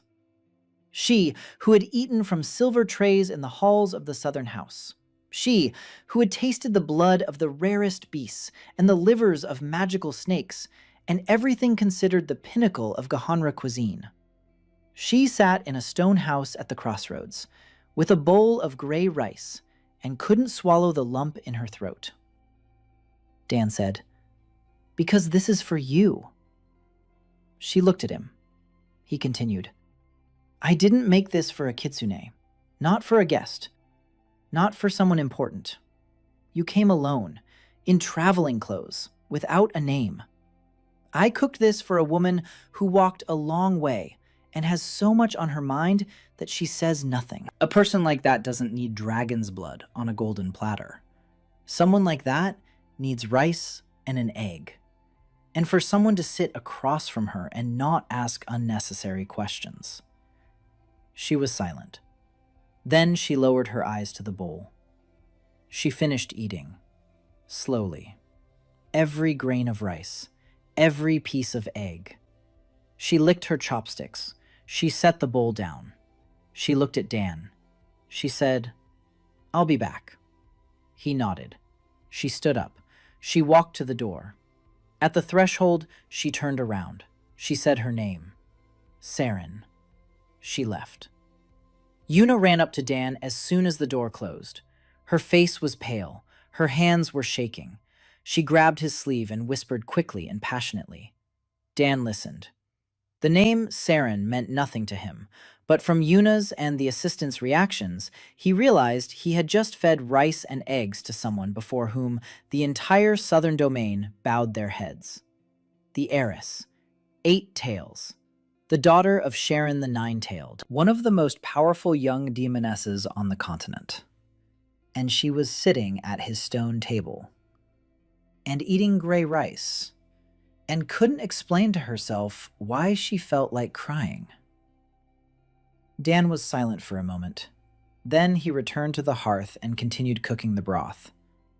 Yuna stared at him, her mouth agape. She asked, "You don't care who she is?" Dan didn't turn around. He replied, "I do care. I care who she is to others. To me, she's a customer who came in hungry. Not in her stomach. Deeper. I fed her. That's my job." Saren returned 3 days later, alone again, back in her travel clothes. Dan didn't ask the 3 questions. He already knew. He cooked rice with an egg, but this time he added a small mound of fermented fruit on the side, sour and crunchy, a contrast to the soft rice. She tasted it, winced at the sourness. Then she tried again, and again. The sourness opened up. It became not hostile, but interesting. Saren looked up. For the first time, something other than her usual mask flashed in her eyes. Curiosity. She asked what it was. Dan explained. Fermentation, thyme and salt and bacteria. A simple root vegetable becomes something new. She didn't understand half the words, but she got the gist. A simple thing can become something else, if you give it time. On her 5th visit, she stayed after closing time. Yuna had already gone to sleep on the cot Dan had made for her in the back room. Pika and Dorg had gone into the caves. Dan was washing the bowls. Saren sat at the table and watched him work, silently. He finished washing, wiped his hands, sat down across from her. She spoke. Not right away, slowly, as if every word came with difficulty. She told him that since she was 3, they had been preparing her, not food, her, as a political tool. Every meal was a ritual. Every dish meant something. Status, alliance, threat. She couldn't remember a single time when she'd eaten simply because she was hungry, simply because she wanted to. Dan listened. He didn't interrupt. When she fell silent, he asked one thing. What would you eat if no one were watching? Nothing fancy, nothing expensive, something you want, just for you. Saren opened her mouth, closed it, remained silent. 10 minutes. Dan didn't rush her. He sat and waited. She finally said quietly, I don't know. Her voice wavered. She didn't know. 24 years of life, thousands of dishes, and she didn't know what she liked, because no one had ever asked. Dan stood up. He went to the kitchen. 10 minutes later, he returned with a plate. Rice, scrambled eggs, green onions, not gray mint, but specifically onions. He'd found them last week, wild onions growing by the river, thin green feathers with a sharp, clean scent. He chopped them finely and sprinkled them over the scrambled eggs. He set the plate in front of her. She looked at it. She picked up the chopsticks. She ate, with her hands. The chopsticks slipped, and she scooped up the rice with her fingers and popped it into her mouth. And she laughed, quietly, with her mouth closed, because her mouth was full of rice. The laughter turned into something else. She ate and laughed, and tears streamed from her amber eyes. Not from grief, from something opposite. From the fact that for the first time in her life, she was eating with her hands. Like a child. Like no one else. Like herself. The cart with Southern groceries changed everything. Dan stood in the kitchen and looked at what was laid out before him. Real butter. Golden. Thick. With a scent he remembered. Not butter in the earthly sense, but close. Very close. White flour. Finely ground. Not gray grains that need to be crushed with a stone for hours. Ready-made flour. Eggs. Large. With burgundy shells. The yolk inside was orange like a sunset. Meat. Not the tough game of hellish boars. Livestock meat. Tender. Pink. With a thin, marbled layer of fat. And spices. Pouches of powders and seeds and dried leaves. Dan opened each one, sniffed, tasted a bit on the tip of his tongue. One powder was black and fiery. Pepper. Not black pepper, but something with the same effect. A burning sensation on the tongue, warmth in the throat. The second was reddish with a smoky aroma. Paprika, or its local equivalent. The third was yellow and earthy. Turmeric. The fourth was brown and slightly sweet. Cinnamon. The fifth had a sharp floral scent, something between cardamom and cloves. Dan arranged everything on the shelves, each jar in its place, each bag marked with a notch in the clay. He stood in the middle of his kitchen, and his head was spinning. Not from fatigue, from the possibilities. Over the past 2 months, he'd worked with a dozen ingredients. Now he had 50. He could make anything. Well, almost anything. The first thing he made, noodles. New noodles, made from white flour. He kneaded the dough. Flour and water and a pinch of salt and 1 egg. He kneaded it for 20 minutes. The dough became smooth and elastic. He let it rest for half an hour. Then he rolled it out. Thin. Thinner than with gray flour. He cut long, even strips. He picked up one. It stretched without tearing. Elastic. Dense. Perfect for ramen. He tossed a handful into the boiling miso broth. 3 minutes. He pulled them out. The noodles were yellow from the egg. Springy. Slippery. He placed a serving in a bowl of broth. On top, thin slices of fresh meat fried in oil with black pepper powder. Fermented root vegetables, green onions, half an egg, seaweed, and a drop of oil. He looked at the bowl. It was ramen. Real ramen. Not an approximation. Not a compromise. Ramen. Miso ramen with black pepper and tender meat. In another world, on the other side of reality. He took a bite, closed his eyes. Broth, noodles, meat. Everything was just right. Everything was right. He took a sip and swallowed, then took another, and stood with the bowl in his hands in a stone house at the crossroads of 3 roads, eating ramen. And he was 28 years old. And he was dead and alive, in hell and at home at the same time. Because if you can eat ramen, it means you're home somewhere. Yuna stood nearby and watched. He held out the bowl to her. She tasted it. She looked up. It's different. It's not the ramen it used to be. It's something. She didn't finish her sentence. She ate. From that day on, the menu at Cat's Crossroads split. There were the old dishes, made from local ingredients. For those who paid with what they found in the caves and on the plains, broths, stir-fries, rice made from gray grains. And there were new dishes, made from ingredients from the south, for those who could bring something more valuable, or for those whom Dan simply wanted to give them to. He didn't make a system out of it, didn't set prices, didn't draw up a menu. He just knew who needed what. Grurg still got his strong bone broth. The old goblin didn't want anything else.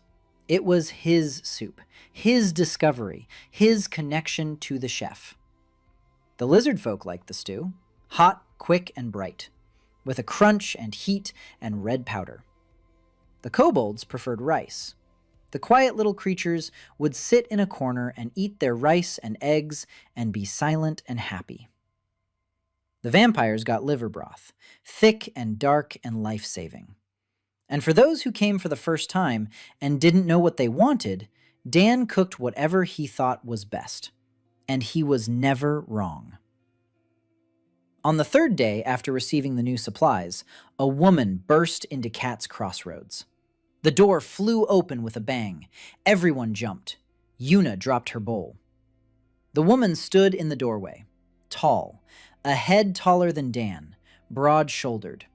Her left forearm was wrapped in a rag, blood seeping through the rag, dark, thick. Her face was hard.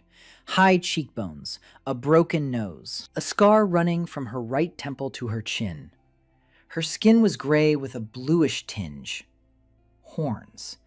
2 short horns on her forehead, curving upward. Onico-born, a warrior. A 2-handed sword in a worn scabbard at her back. She stood there, swaying. Her eyes were clouded with pain and exhaustion. She looked at Dan, then at the hearth, then at the bowls on the shelf. She opened her mouth. She said one word. Eat. And she collapsed to one knee. Dan was there a second later. He caught her, heavy. There were more muscles under her skin than in any person he had ever touched. Yuna ran up from the other side. Together, they carried her to the cot in the back room. They laid her down. Dan looked at the bandage. The wound was deep, ragged. Something with claws or teeth, not a blade. He rinsed it with water, bandaged it with a clean cloth. Yuna brought some herbs. Dan didn't know which ones were medicinal and which weren't. Yuna knew. She ground 3 leaves into a paste and applied it to the wound. The woman hissed in pain. Then she went limp, fell asleep, or lost consciousness. Dan went to the kitchen. The wounded woman needed food. Nothing heavy, something restorative. He made broth, clear bone broth, made from fresh meat, tender. He added a pinch of yellow powder, turmeric, an anti-inflammatory in his world. Maybe it works here too. He added finely chopped green onions, 1 egg beaten into the hot broth, thin strands of egg white in the golden liquid. He brought the bowl to the cot. The woman woke up to the smell. She opened her eyes, gray, heavy. She looked at the bowl, at Dan. He lifted her head, brought the bowl to her. She drank, slowly, sip by sip. The broth was warm and light and soothing. She finished it, closed her eyes, fell asleep.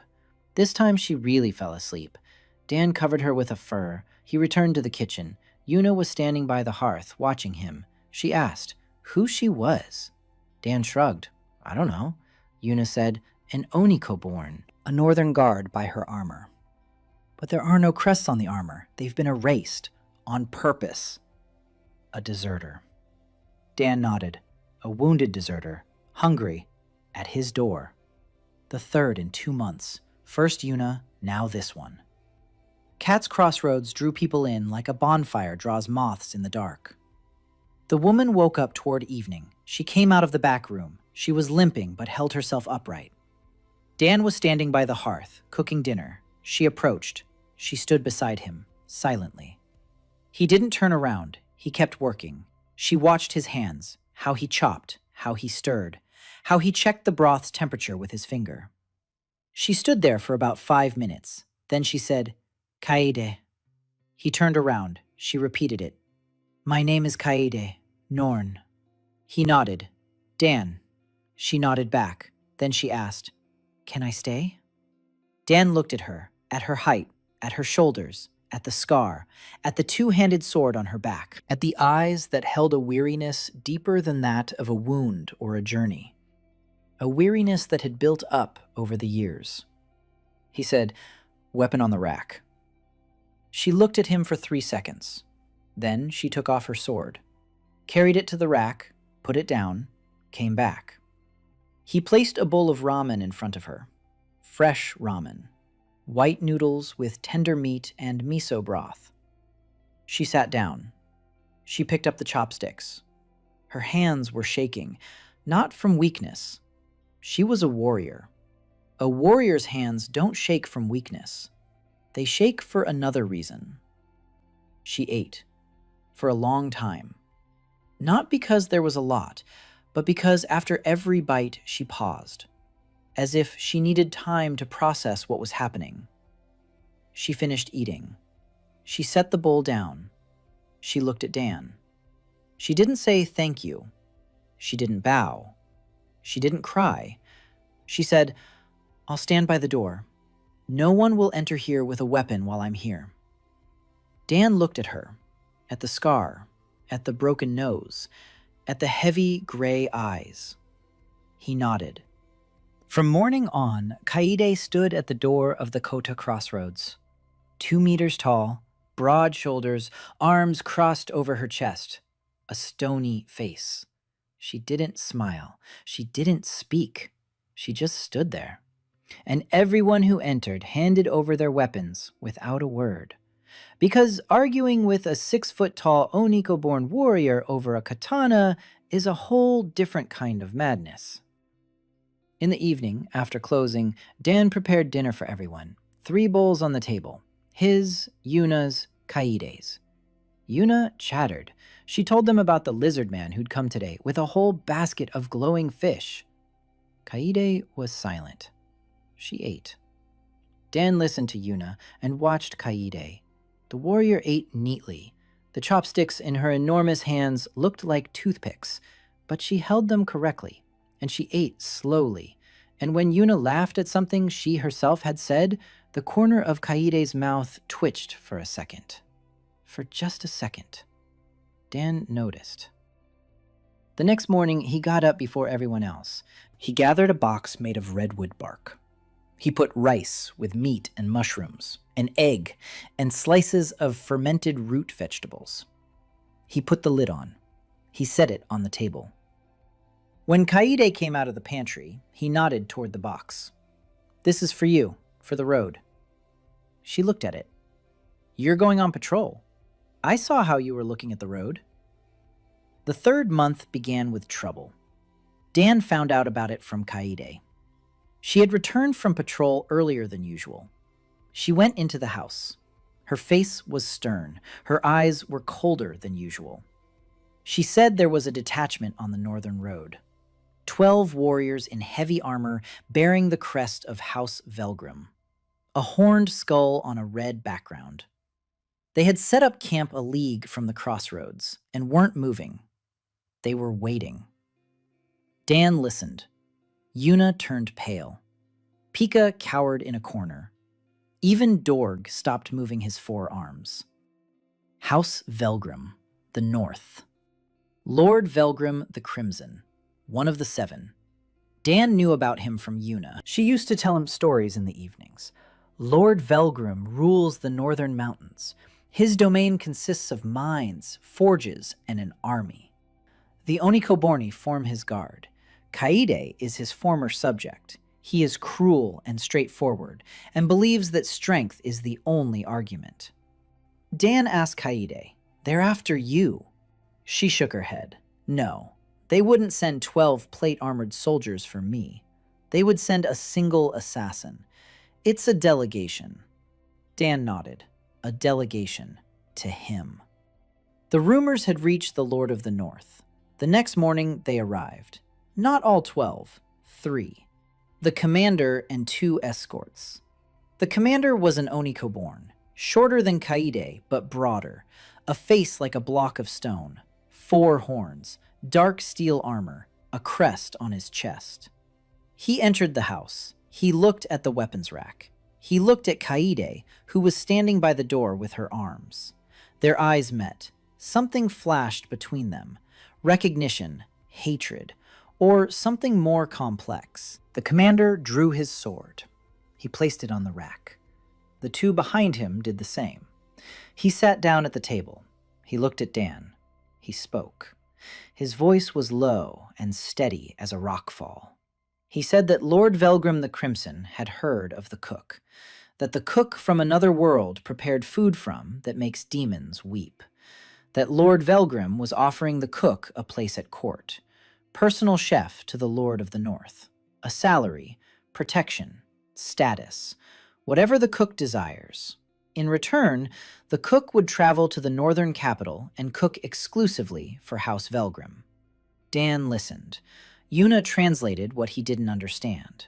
When the commander finished, Dan was silent for a moment. Then he asked, "And if I refuse?"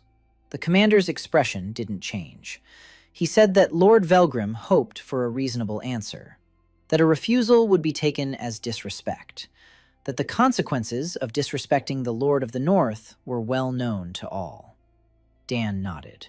He stood up. He went to the kitchen. He returned 10 minutes later with 3 bowls. He set them down in front of the commander and his men. Ramen, miso broth, white noodles, meat stir-fried with black pepper, egg, seaweed, onion. The commander looked at the bowl, at Dan, at the bowl. He picked up his chopsticks. He ate in silence. His face was stony, not a single emotion. But Dan wasn't looking at his face. He was looking at his hands, the commander's hands, which gripped the chopsticks tighter with every bite. His fingers had turned white from the tension. He ate and clenched the chopsticks like a weapon, because his body knew no other way to cope with what was happening inside. He finished eating. He put down the chopsticks. 2 of his men had already finished. One of them sat with his eyes closed. The others stared at an empty bowl and didn't move. The commander looked at Dan. Dan sat down across from him. He said, "Tell your lord, I won't go to the northern capital. Coda's crossroads stands here, at the crossroads, because this is a place for everyone, not for just one house. If Lord Velgrim wants to eat my ramen, he can come here, just like anyone else. Leave his weapons at the door, sit down at the table, and eat. The commander was silent. 10 seconds. 20. Then he stood up, took his weapon from the rack, left. Turned around at the threshold, looked at Dan, said, "I'll pass it on." Then, more quietly, "The broth is good." He left. Kaede approached Dan after they had left. Her face was tense.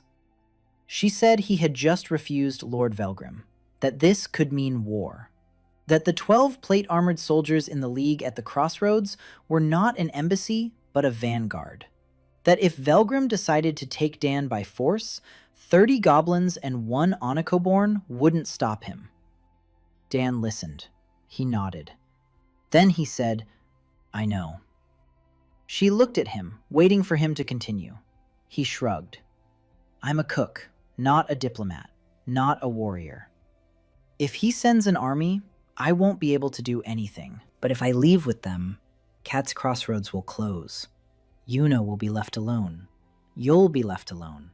The goblins will be left without food. 150 creatures who come every day will go hungry. I can't." Kaede looked at him for a long time. Then she nodded. She said, "I'll double the patrols." She left. A week passed. The Lathniks didn't attack. They left on the 4th day. Dan didn't know why. Kaede suspected that the commander had conveyed to Velgrim not only a refusal, but also the taste of ramen. And Velgrim was thinking. What exactly he was thinking remained a mystery.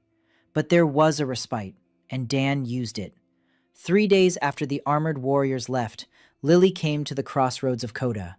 She didn't look like the other visitors. Small, thin, pale skin but human. No horns, no fangs, no tails. A human. The first human besides Dan that he had seen in this world. She was wearing gray clothes, simple and coarse. A brown scar on her neck, a mark from a rope or a chain, calluses on her hands. Not from work, but from handcuffs. She stood at the threshold and looked inside. Her eyes were gray, behind round glasses made of thin wire. The lenses were cracked. Yuna approached. She asked, "Do you want to eat?" The girl flinched. She looked at Yuna, at her horns. She turned pale. She took a step back. Yuna understood. She stepped away. She called for Dan. He came out from behind the hearth. He looked at the girl, a human, young, frightened, with marks from shackles on her hands. Dan pointed at himself, spoke in the common tongue. "A human, like you." She looked at him, didn't believe him. He repeated, "A human from another world." She swallowed, spoke in the common tongue, clearly, without an accent. "Lily. My name is Lily Corvin." Dan nodded. "Come in, Lily." She entered, slowly, every step like walking through a minefield. Yuna stayed to the side. Kaede stepped away from the door. Pika and Dorg hid in the kitchen. Everyone understood. This girl was afraid of demons. All demons. Terrified. Dan sat her down at the table, the one farthest from the door, with her back to the wall, so she could see the whole room, so she would feel safe. He went to the kitchen, he thought. A human. She'd been running from someone. Marks of shackles, gray clothes, an order. Yuna had said there were people who came to Gehenna through the rifts, hunters of the light, fanatics. They exterminate demons. This girl was one of them, or had been. The marks on her hands said she hadn't left of her own free will. What did she need? Dan wondered. She wasn't hungry. Well, not very. Scared, lonely. In a strange world, among those she'd been taught to hate. She needed something familiar, something from her old life. He didn't know what her old life had been like, but he knew one thing. If the Hunters of Light were a human sect, that meant Lily had grown up among humans. That meant somewhere in her memory there was human food. Simple, peasant food. The kind her mother used to cook before the world turned cruel. Dan fried an egg. A simple egg. On one side, the white was set, the yolk runny. He placed it on a slice of gray bread. He'd learned to bake bread in the second week after getting white flour. Simple, unleavened, dense, but bread. A pinch of salt on top, and that was it. An egg on toast. He set it in front of Lily. She looked. At the toast, at the egg, at the runny yolk, and something happened to her face. Something Dan saw once a month, maybe less often. The moment when food goes not into the stomach, but into the memory. When the taste isn't yet on the tongue, but already in the eyes. When you see a dish and you know with your whole body. Lily didn't eat. She looked at the toast. Her hands lay on the table. Her glasses fogged up. She took them off, wiped them with her sleeve, put them back on, looked again. An egg on toast. A yellow yolk. White egg white. Gray bread. Grains of salt. She picked up the toast with her hands, took a bite. The yolk ran down her fingers. Lily stayed, like Yuna, like Kaede. The Koto intersection drew people in. On the third day, Lily came out of the back room where she'd been sleeping on a cot next to Yuna and quietly asked if she could help with anything. Dan looked at her hands, slender, not the hands of a warrior, not the hands of a cook, the hands of a person who wrote a lot. Calluses on her fingers from a pen.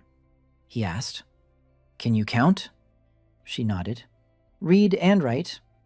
He led her to the shelves, pointed to the pots, to the sacks, to the supplies. There's no order here. I don't know how much of what we have, how much we spend each day, how much we need to order. I keep it all in my head, but my head has its limits. I need someone to keep track of things. Lily looked at the shelves, then at Dan. For the first time, something other than fear flashed in her eyes. Interest. She asked for something to write with. Dan gave her flat stones and a dagger for scratching. 2 days later, she returned to him with a stone slab on which neat columns had been scratched. Supplies, consumption, forecast. She had calculated everything. Every sack of grain, every pot of yeast, every jug of oil. They had enough flour for 12 days at the current rate of consumption. Meat for 8, eggs for 5, spices for 3 weeks. Regular supplies are needed. Dan watched her work. Straight lines, precise numbers, neat, small handwriting, even when writing with a dagger on stone. He smiled. "Welcome, you're an accountant." Lily didn't understand the word accountant, but she got the gist. She nodded. And for the first time since arriving at Cat's Crossroads, she smiled ever so slightly. Lily and Yuna had said it more than once at first talk. Yuna tried. She talked to everyone, all the time, but Lily froze every time Yuna came close. Horns. Lily saw the horns and something inside her tightened. 10 years in the order. 10 years of being taught that anything with horns and tails and fangs is the enemy. It is evil. It is a fiend that must be destroyed. Yuna could feel it. She didn't say anything, but she could feel it. Dan saw it. He didn't intervene directly. Instead, he did something else. Every morning, he prepared 3 servings of breakfast, 3 identical bowls of rice and eggs. He set them on the table, 3 seats. Yuna sat down first. Lily came in later. She sat across from her. They ate in silence. Every day, the same food, at the same table. On the 3rd day, Yuna moved the salt shaker toward Lily, without a word. On the 5th day, Lily pushed the plate of green onions toward Yuna, without a word. On the 7th day, Yuna laughed at something. Lily flinched, but she didn't pull away. On the 10th day, Yuna was telling a story about a lizard man and his glowing fish. Lily listened, and quietly asked what color the fish was. Yuna lit up and began to describe it.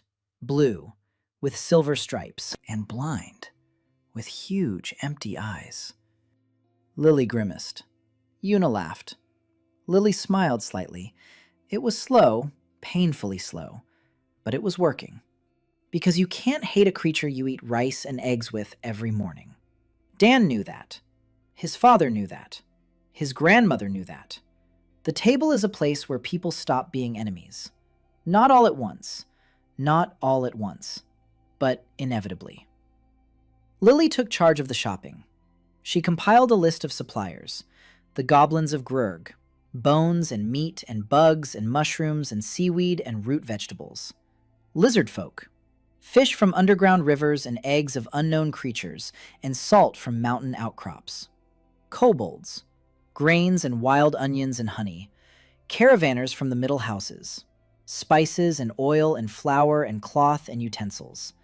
And once every 2 weeks, a nameless wagon from the south. The best produce. No note after the first time. Just a wagon. Just supplies. Serene. Lily organized everything. She drew up a delivery schedule. She calculated a buffer stock in case of disruptions. She suggested drying surplus meat for the winter. She suggested smoking fish. Dan listened and nodded and was amazed every time. The girl from the fanatical order could calculate faster than any accountant he knew in Los Angeles. One evening, Lily lingered in the kitchen. Everyone had left. Dan was washing the pot. She sat at the table, scribbling numbers on a stone. Then she stopped. She looked up. She asked quietly, "You're not afraid of me?" Dan turned around. He looked at her. A thin, pale girl in cracked glasses, with calluses from handcuffs on her wrists. He asked, "What is there to be afraid of?" She replied, "I was a hunter. I killed demons. I was taught to kill. For 5 years, I believed they were all enemies. That Yuna was an enemy. That Kaide was an enemy. That Grurg was an enemy. I was the one they feared at night." Dan was silent. Then he said, "You were. And now you're sitting in my kitchen counting bags of flour." She lowered her eyes. She said quietly, "I saw my mentor torture a demon child, a boy.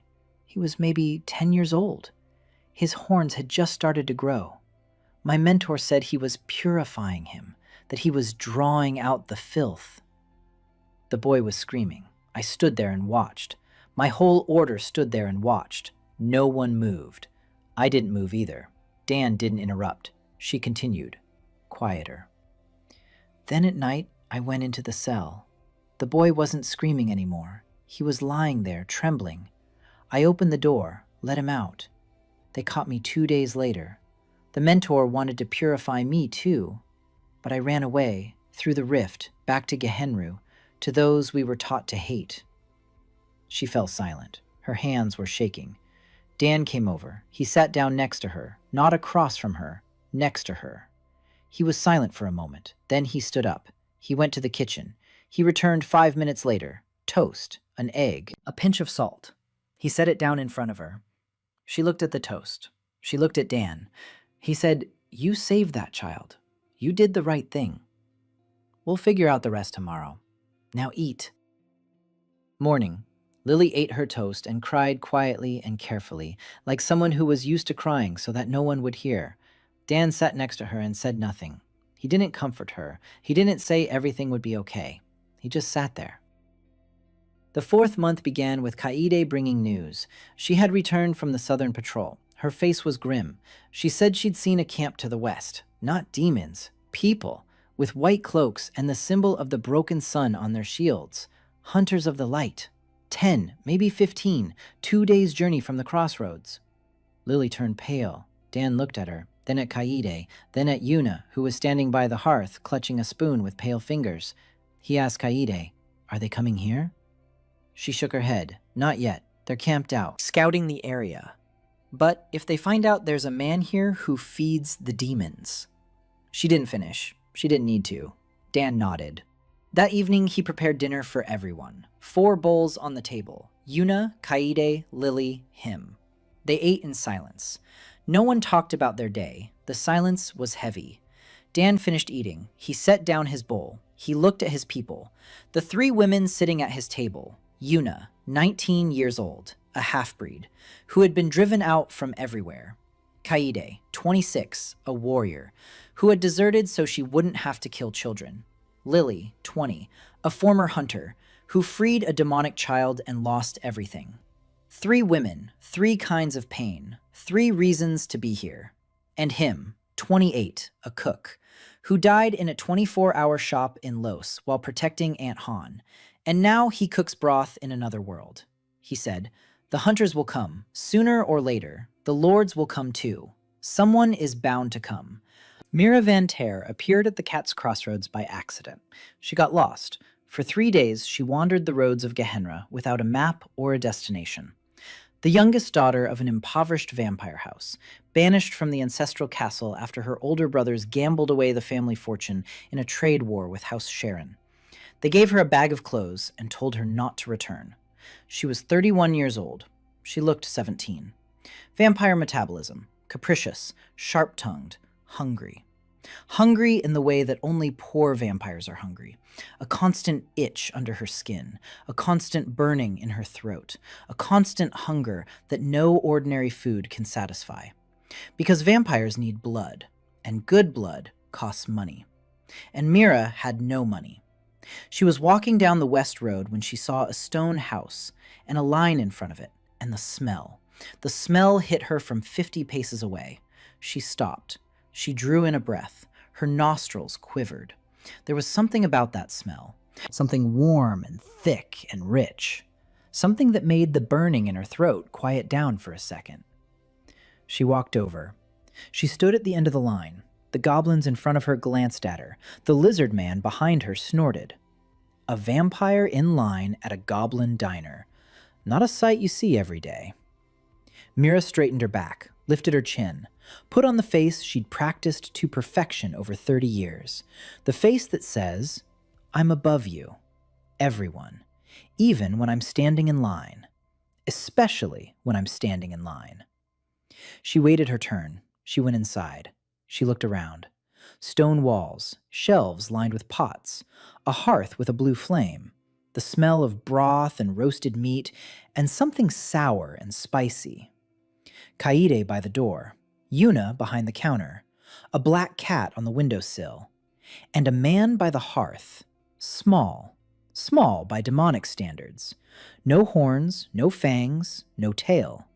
Just a man with a knife in his hand and a towel slung over his shoulder.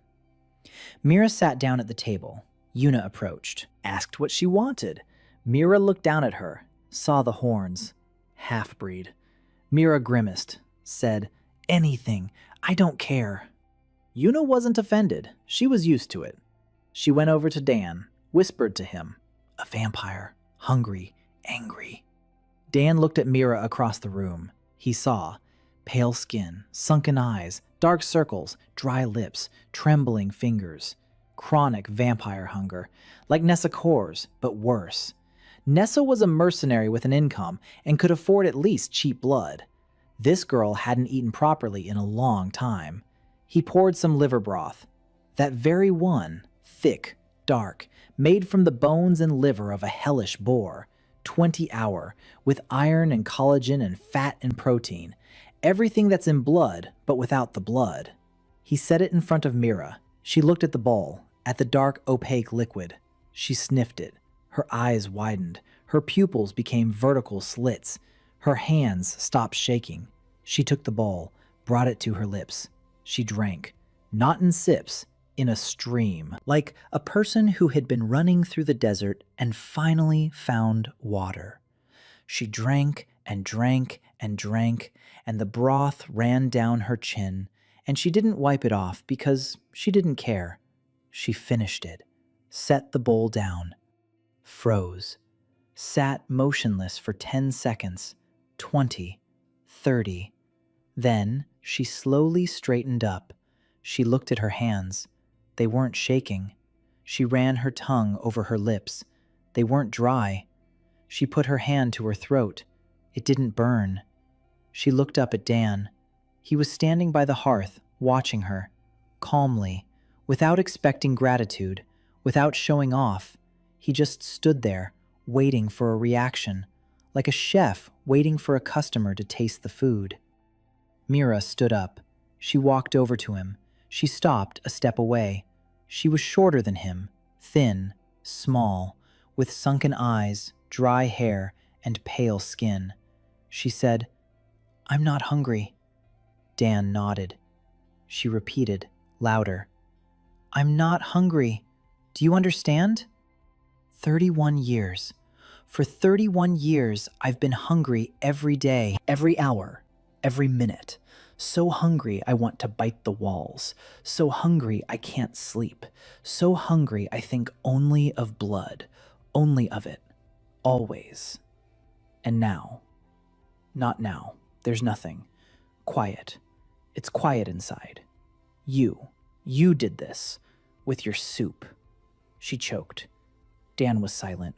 She turned around. She walked to the door. She turned at the threshold. Her face was angry. Her voice was angry. She said, "I'll be back tomorrow, and you'll pour me some more. Got it? This isn't a request." She left, slammed the door. Yuna raised an eyebrow. Kaede snorted. Lily adjusted her glasses. Dan returned to the hearth. Peace returned. Every day she came, sat down at the table, received a bowl of liver broth, drank, left. She didn't say thank you. She didn't say hello. She didn't say goodbye. On the fourth day, she came in and sat down, and when Yuna brought the bowl, Mira looked at her and said, "Are you always this cheerful, or are you pretending?" Yuna blinked. Then she smiled. She said, "I'm not pretending. I like it here." Mira snorted. "You like carrying bowls around." Yuna shrugged. "I like that people smile after getting these bowls." Mira silently took the bowl and drank without looking at Yuna, but the next day she said, "I need a job." Yuna was at a loss. She called for Dan. He came out. He looked at Mira. She was standing in front of him, chin up, shoulders straight. Her face was haughty. But her eyes told a different story. Her eyes said, "I have nowhere else to go. I can't just come here and drink free soup every day. I need to do something, because if I don't do something useful, I'll go crazy being tied to this place. To you, to your damn broth." Dan thought. He looked at her hands, small, slender, but with long, nimble fingers. He asked, "What can you do?" She replied, "Nothing useful. I'm educated. I know the etiquette of the 5 houses. I know the history of the bloodlines. I know reception protocols and seating arrangements and 1,000 meaningless things that only aristocrats need." Dan raised an eyebrow. "Seating?" She nodded. He smirked. "You'll be the maitre d'." She didn't know that word. He explained. "You'll decide who sits where, who sits next to who sits far from whom." Mira blinked. Then she understood. At the Cat's Crossroads, creatures who were sworn enemies outside sat at the same table every day. Goblins and lizards, vampires and kobolds, mercenaries from different houses. Seating 2 members of warring clans next to each other means a fight. Seating them too far apart means failing to solve the problem. You need someone who knows who hates whom, who's related to whom by blood, who had taken whose territory 3 generations ago. Mira knew. She was an aristocrat. She had grown up with this knowledge. And for the first time in her life, this knowledge was useful. She nodded.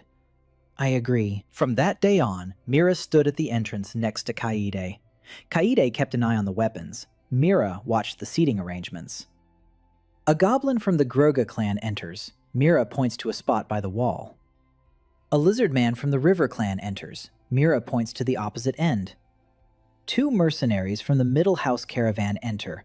Mira looks at their insignia. She mentally calculates. These are from the House of Thorn. Those lizard men have by a trade agreement with House Sharon. Conflict is unlikely. They can be seated closer. It worked. Mira was sharp and domineering and cantankerous, and she said things that made Yuna blush and Kaede clench her fists. But she was a brilliant maitre d'. Not a single conflict in the dining room all week. Not a single sidelong glance that escalated into a growl. Not a single incident, because Mira Van Ter knew exactly where to seat everyone so that tension remained below the threshold. Dinner was now for 5. Dan, Yuna, Kaide, Lily, Mira. 5 bowls on the long table. Yuna chattered. Kaide was silent. Lily quietly wrote something on a stone. Mira criticized everything. The broth was too hot. The rice was too gray. The meat was too tough. Yuna was too loud. Kaide was too quiet. Lily was too pale. Dan was too calm. She criticized and ate and ate. And every evening after dinner, she would go to her corner and sit quietly, wrapping her arms around her knees. And Dan knew she sat that way because she felt good. Because her hunger was silent. Because she was warm. Because she had a table and people at that table. Because for the first time in 31 years, she had a place. Hana-chang appeared just like that. Lily had gone to the kobolds to pick up a delivery. The road ran through the western forest. Usually Dorg went with her, but that day the 4-armed goblin had a stomachache and stayed behind. Lily went alone. Kaide was on the northern patrol. Dan didn't find out that Lily had gone alone until an hour later. When he found out, he pressed his lips together and said nothing. But Yuna saw how knuckles on the knife's handle turn white. The western forest was dangerous. Not the forest itself, what lived in it. Lily walked along the path, a basket on her back, glasses on her nose. It was dark in the forest, even during the day. The trees stood close together. Their trunks were black and thick. The canopies closed in overhead and let no light through. Soft soil beneath her feet. Silence. Too much silence. Lily stopped. Something was wrong. She listened. Nothing. No birds, no rustling, no wind. The kind of silence that comes when all living things have hidden themselves. Lily ran. Too late. They emerged from behind the trees. 3 of them. White cloaks. The symbol of the shattered sun. Light armor, swords, hunters of the light. A reconnaissance squad. Lily froze. The blood drained from her face. Her legs wouldn't move. She knew these people. Not personally, but she knew the uniform and knew the symbol and knew what the broken sun meant. Purification. Fire. Pain. The eldest of the 3 looked at her. Young, about 25 years old. Blonde hair, blue eyes, a handsome, regular face. He recognized her clothes, recognized her glasses. Novices of the order wore those. He said her name. Lily Corvin. A fugitive, a heretic, a traitor to the faith. His hand rested on the hilt of his sword. Lily closed her eyes. And then a woman stepped out from behind a tree. Short, stocky, dark hair tied in a bun. An Asian face with deep shadows under her eyes. A worn leather jacket on her shoulders. Nothing in her hands. She stood between Lily and the hunters, calmly, as if she'd just stepped out for a walk. The senior hunter looked at her. He frowned. A human, unarmed, without armor, in the demonic forest. He told her to step aside. She didn't move. She spoke, in the hunter's language, fluently, no accent. She said that this girl was under her protection, that if they wanted to take the girl, they would have to get past her. The elder laughed. Past you, unarmed. The woman smiled, raised her hand, snapped her fingers. The ground beneath the hunter's feet flared, not with fire, with light, a green glowing light. Tree roots stirred. They rose from the soil.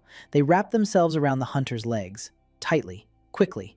Within 3 seconds, all 3 were knee-deep in living roots and couldn't move. The elder lunged. The roots tightened. He drew his sword. He slashed at a root. The blade bounced off. The roots were hard as stone. The woman stood and watched, calmly. Then she said, I won't kill you. Leave. Forget this path. Forget this girl. If you return, the forest won't let you out. The roots released them. The hunters exchanged glances. The eldest looked at the woman with a long, heavy gaze. Then he turned. He left. The other 2 followed him. When they were out of sight, the woman turned to Lily. She was standing with her back pressed against a tree, white as a sheet. Her legs wouldn't hold her. The woman crouched down beside her. She said quietly, "It's over. They're gone. Breathe." Lily breathed, with difficulty. The woman took something wrapped in cloth out of her pocket, unwrapped it, a piece of dried root. She gave it to Lily. "Chew it. It'll calm you down." Lily chewed. It was bitter, but her breathing evened out. The woman helped her stand up. She asked where she was going. Lily pointed to the path, to the kobolds, for a delivery, for Cat's Crossroads. The woman froze. She repeated, "Cat's Crossroads?" Lily nodded. The woman was silent for a minute. Then she asked, quietly, "Who's cooking there?" Lily said, "Dan, a man, from another world, a cook." The woman closed her eyes. She stood like that for a few seconds. Then she opened them. She said, "Take me there." They walked for an hour, Lily in front, the woman behind her, in silence. Lily tried to ask who she was. The woman didn't answer. She walked and remained silent. When they emerged from the forest and Lily saw a stone house at the crossroads, she ran. She burst through the door, gasping for breath. Yuna caught her. Kaede, who had already returned from patrol, snatched a sword from the rack. Dan stepped out from behind the hearth. Lily spoke quickly and incoherently. "Hunters in the forest. 3 of them. They almost caught me. A woman saved me. A stranger. She's here." Dan looked at the door. A woman was standing in the doorway, short, stocky, with deep shadows under her eyes. She was looking at the house, at the hearth, at the shelves, at the weapons rack, at the cat on the windowsill, at Dan. They looked at each other. Dan saw an Asian face, Korean. He would recognize it anywhere. The cheekbones, the slant of the eyes, the line of her jaw.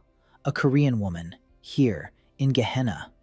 She saw the same thing, an Asian face, Korean, in a stone house at the crossroads of 3 demonic roads.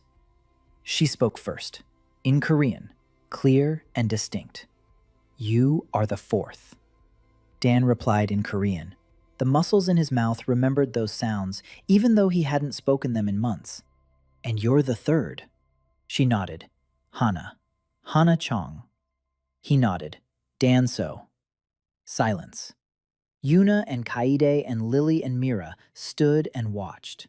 They didn't understand a word, but they felt it. 2 people from the same world, in a foreign one. They found each other. Dan pointed to the table. "Sit down." She sat down. He went to the kitchen. His hands moved on their own. He didn't think. He didn't choose. His hands knew. Kimchi jjigae. Fermented root vegetables instead of kimchi. Sour and spicy and aromatic. Broth made from pork bones. Well, not exactly pork. From the bones of a hellish boar. But close. He didn't have any tofu.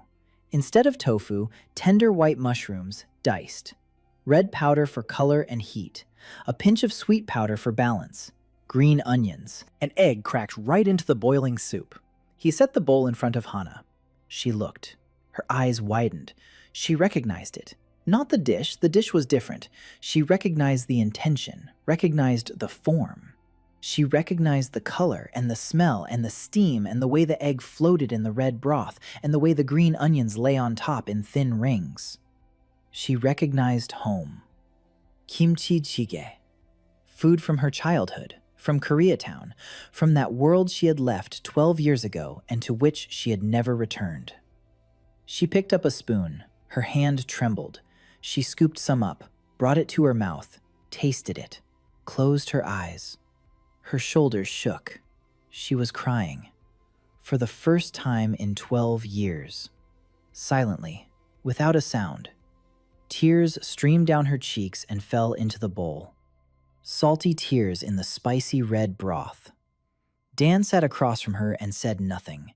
He didn't comfort her. He didn't say a word. He just sat there.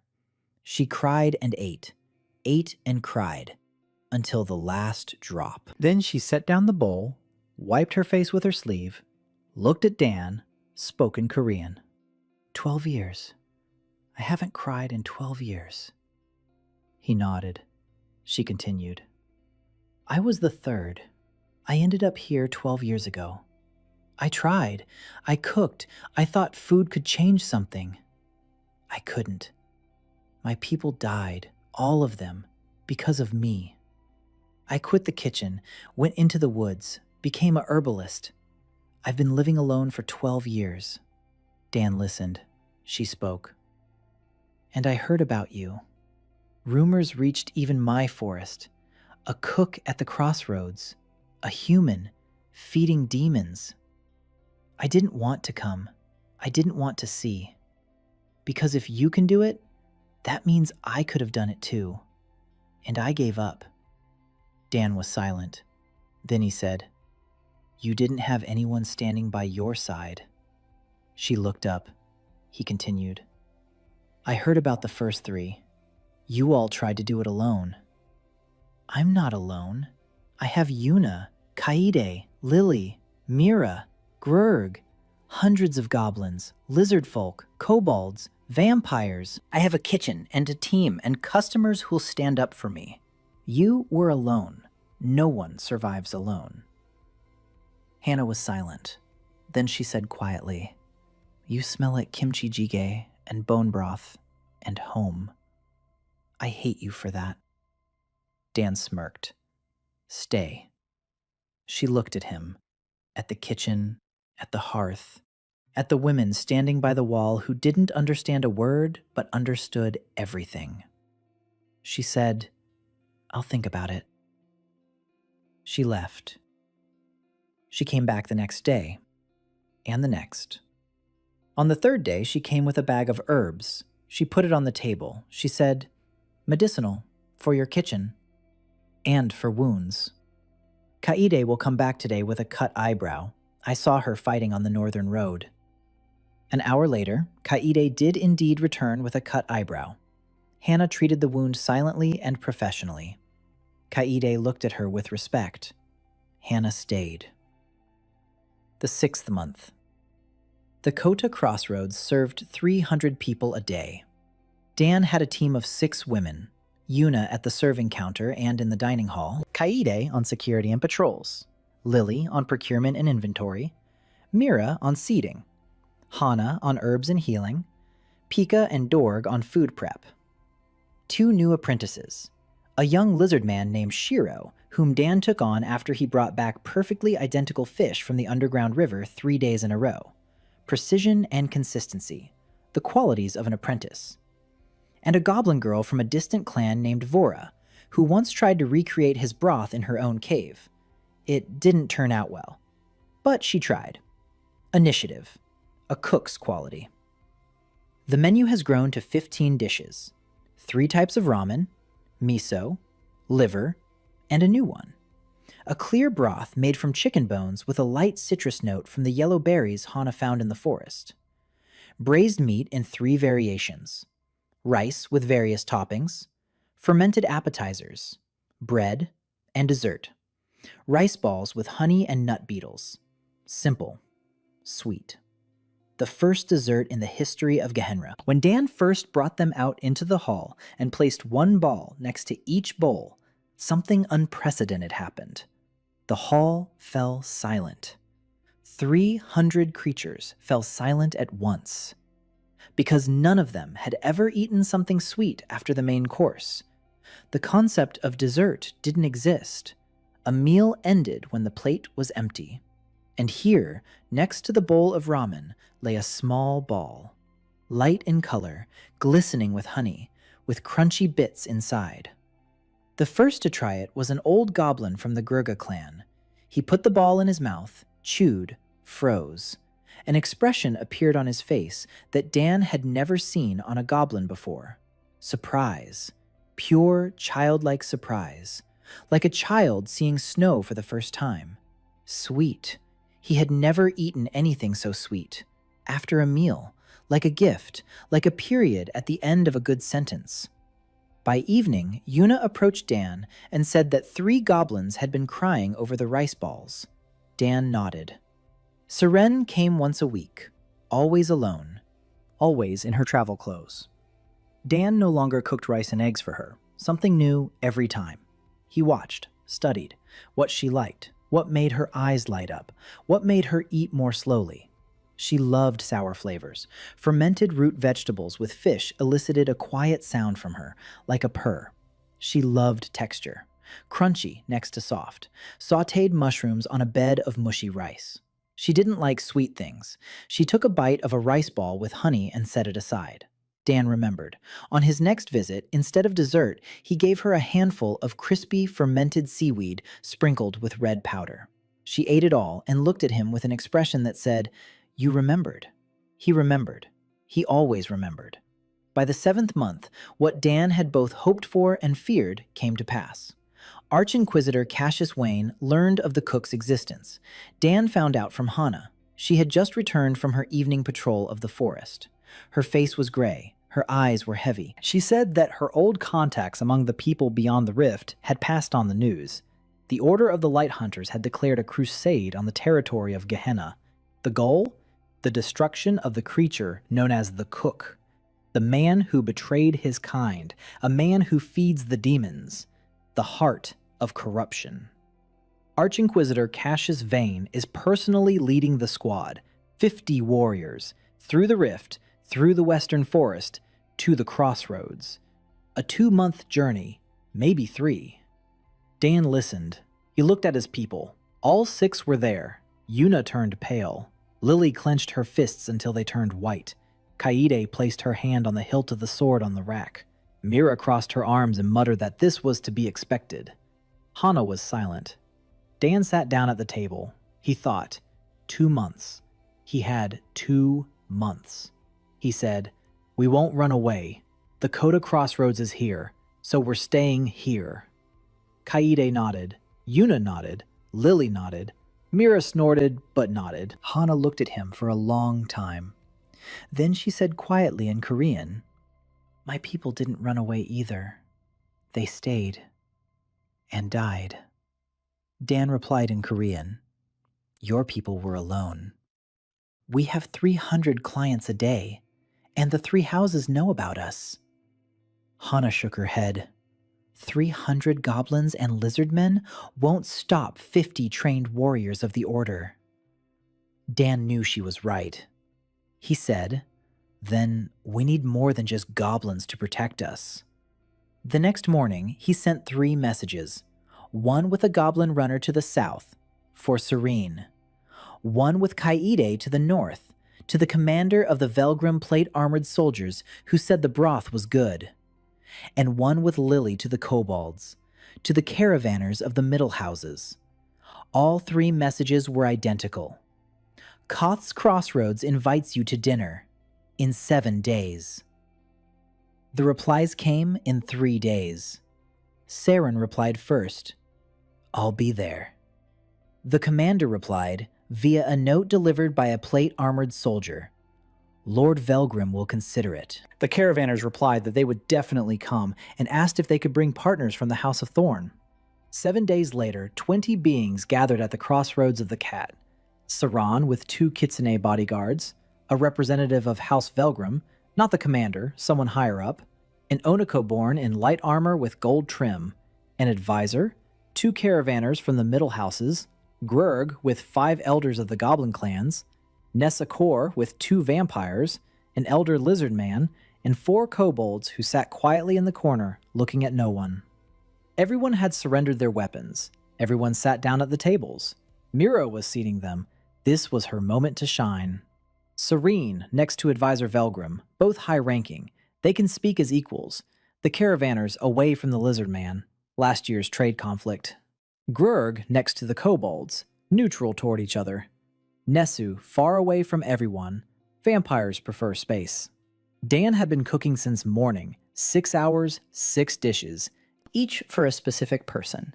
For Serene, rice with sautéed mushrooms and fermented root vegetables, crispy and tangy, her favorite.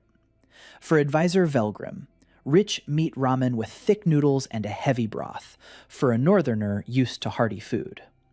For the caravanners, braised meat with bread, road food, but better than any road food they've ever tasted.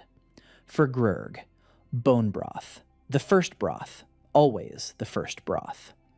For Nessa, liver, always liver. For the kobolds, rice with egg, quiet, homely, their favorite. 20 creatures ate, in silence. At first in silence, then quietly. Then what Dan had seen 1,000 times in his father's restaurant began. People who eat good food start talking to each other. Not right away, not on purpose, but the broth loosens the throat, and the warmth loosens the shoulders, and the fullness loosens the face. And someone says something to their neighbor, and the neighbor replies. And 10 minutes later, a conversation is underway at the table. Saren was talking to Velgrim's advisor about the demonic steel mines. Quietly, without threats, like two people having lunch. Not like the heiress of the South and the representative of the North. The caravan driver was asking the lizard man about routes through the swamps. Nessa was listening to the goblin elder, who was about cave systems. The kobolds spoke quietly with Grurg about the grain trade. Dan stood by the hearth and watched. 20 creatures, 5 races, 3 houses, at one table. No one spoke of peace. No one signed treaties. They simply ate and talked. And that was enough. After dinner, Saren approached him, quietly, so no one would hear. She said, "The order is coming for you. I know. My house knows. If you ask, my mother will send the guard." Dan looked at her. He asked, "And what will she ask for in return?" Saren paused. She said, "Nothing." Then, even more quietly, "That's all." Dan nodded. He understood. Protection from House Sharon means belonging to House Sharon. They came at dawn. Kaede saw them first. White cloaks in the morning mist. 50 figures on the western road. In formation. Swords, spears, shields bearing a broken sun. One in front, tall, broad-shouldered, helmetless. Dark hair streaked with gray, a stern face, gray eyes, a scar across his right eyebrow. Arch-Inquisitor Cassius Vane. Kaede ran into the house. She woke everyone up. Dan got dressed. He stepped out onto the porch. The fog lay over the crossroads. White figures moved through it like ghosts. Slowly, confidently. They had time. They had strength. They had faith. Dan looked at his people. Yuna stood beside him, pale but standing. Kaede to the right, sword in hand. Her face was stony. Lily was on the left, white as a wall, her hands pressed to her chest. Mira behind her, silent. Hana next to Mira, her eyes heavy. She had seen this before, 12 years ago, when they came for her people. And back then, they hadn't held out. But back then, she had been alone. Grurg emerged from the fog. Behind him, 40 goblins, with cleavers and spears and stones. They stood around the house, silent. Grurg approached Dan, looked at the white figures on the road, then at Dan, nodded. "We're here." The lizard folk followed, 20 of them, with short swords and shields made of armor. The elder lizard folk stood next to Grurg. He hissed quietly, "We're here too." Nessa Kor appeared with 5 vampires, all in battle armor, eyes red, teeth bared. Nessa looked at Dan. "In us." 20 kobolds, 10 mercenaries from the caravans that happened to be in the area. A shaggy demon with moose antlers, whom the magazine called Bob, and who came every day at exactly noon. He stepped out of the fog and stood by the wall of the house, and the ground shook with his footsteps. Dan watched. 100 creatures, maybe more. His customers, his regulars, those who came every day for a bowl of broth and ramen and rice with an egg. They stood around his house with weapons in their hands, ready to fight. For him. For the cook. For a bowl of soup. No, not for a bowl of soup. For a place. For the only place in Gahan where they were seen. Where their names were remembered. Where they knew they liked it spicy, or without onions, or with a double serving of bugs. for a place where they weren't goblins or lizard men or vampires, but Grurg and Nessa and Bob. Dan turned and went into the house. Yuna followed him. She asked, "What are you doing?" He replied, "Cooking." She froze. He repeated, "I'm cooking. They're fighting. I'm cooking. Everyone does what they're good at. I can't fight. I can make broth." He lit the second fire. He pulled out all the supplies. He set up 4 pots, 1 for each fire, and 2 over the coals. Yuna stood there for a second. Then she nodded. She stood next to him. She started chopping. Screams could be heard from outside, the clang of metal, a roar, the sound an enraged goblin makes when defending what is dear to him. Dan didn't turn around. He sliced the meat, thin slices, even, identical. The wall of the house shook from the impact. Dust rained down from the ceiling. Dan didn't flinch. The broth came to a boil. He skimmed off the foam. The sounds of battle grew louder. Kaede shouted commands. Grurg roared. Something heavy slammed into the door. The wood cracked. Light poured through the gap. Dan was cooking noodles. Hana ran into the house, blood on her hands. Someone else's. She shouted. They'd broken through the left flank. Dan nodded, didn't turn around.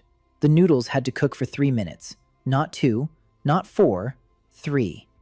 Bob's roar echoed from outside, the kind of roar that makes the walls shake and pots fall from the shelves. Dan caught a pot of fermented mushrooms. He put it back. The battle had lasted an hour, maybe longer. Dan had lost track of time. He was cooking, frying, chopping, arranging. Yuna helped, silently.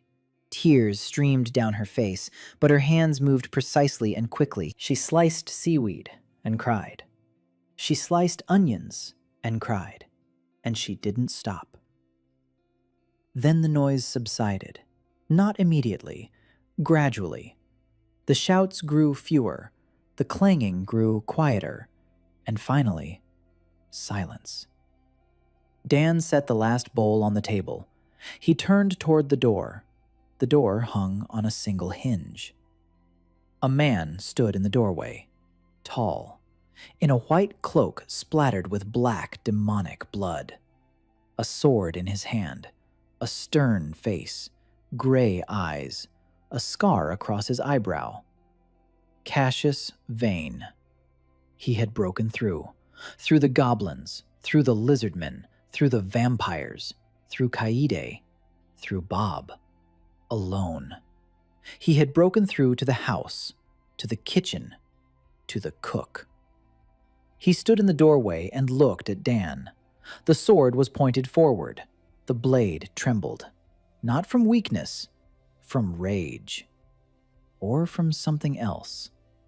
Dan stood by the hearth, unarmed. A towel draped over his shoulder, his hands in the broth up to his wrists. He looked at Cassius. He saw him, a tall man with a sword and fury in his eyes. But not only that, a tired man, a hungry man, a man who had walked for 2 months across a demonic continent with 50 warriors and a faith that was cracking at the seams. A man whose scar across his eyebrow was old, very old, the kind of scar you get when you're a child. Dan wiped his hands, slowly, calmly. He took a bowl, filled it with broth, the very broth he had been simmering all night. Bone broth, 20 hours worth, made from the best bones in the stockpile, with liver, with mushrooms, with Hannah's herbs, with love and time and patience. He put noodles in the bowl, meat, an egg, seaweed, onions, a drop of oil, a pinch of salt. He set the bowl on the table, right in front of Cassius. He looked him in the eyes. He said, "Sit down, eat, then kill me if you can." Cassius stood there, sword in hand, the bowl on the table, steam rising from the broth, the smell, warm, rich, meaty, homely, a smell that makes something inside tighten, something old and forgotten.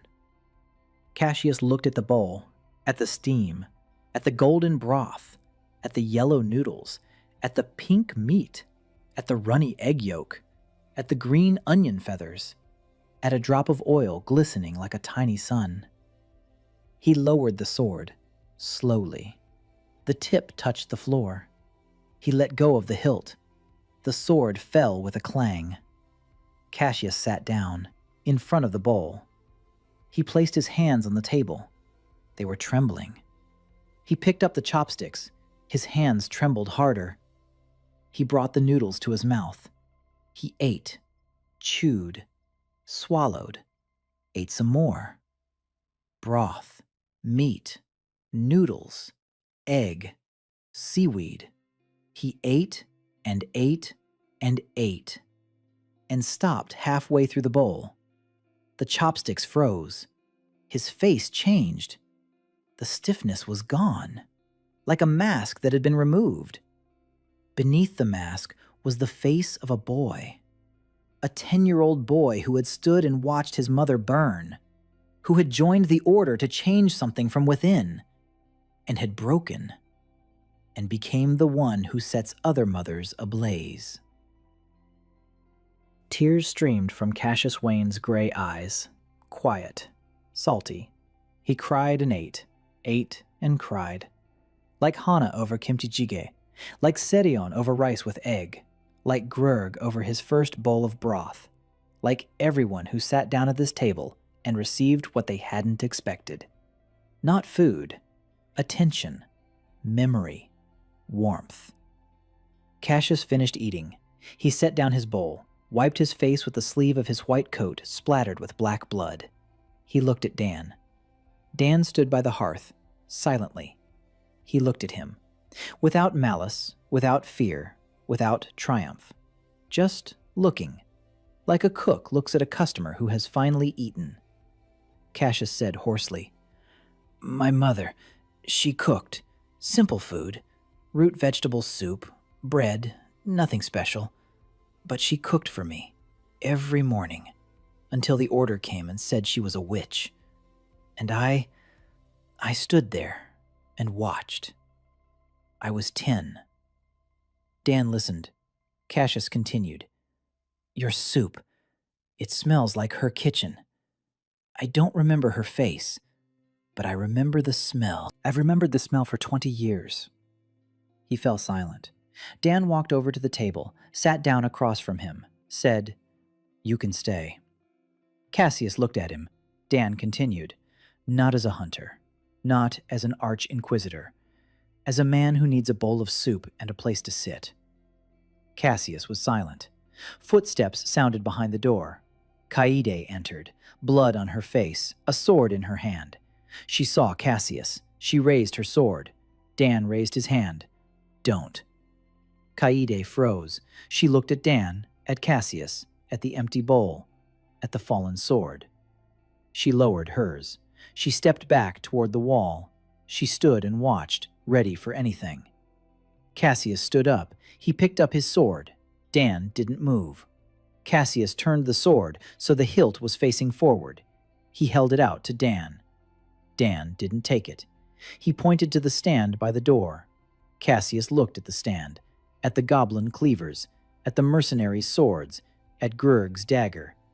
He placed his sword next to it, the hunter's heavy blade next to a rusty goblin knife. He turned to Dan. He said, "I'll stay until morning." Dan nodded. Until morning. Outside, the wounded were moaning. Hannah was already running among them, bandaging, healing. The goblins, lizard men, vampires, and hunters, those who lay there and couldn't get up.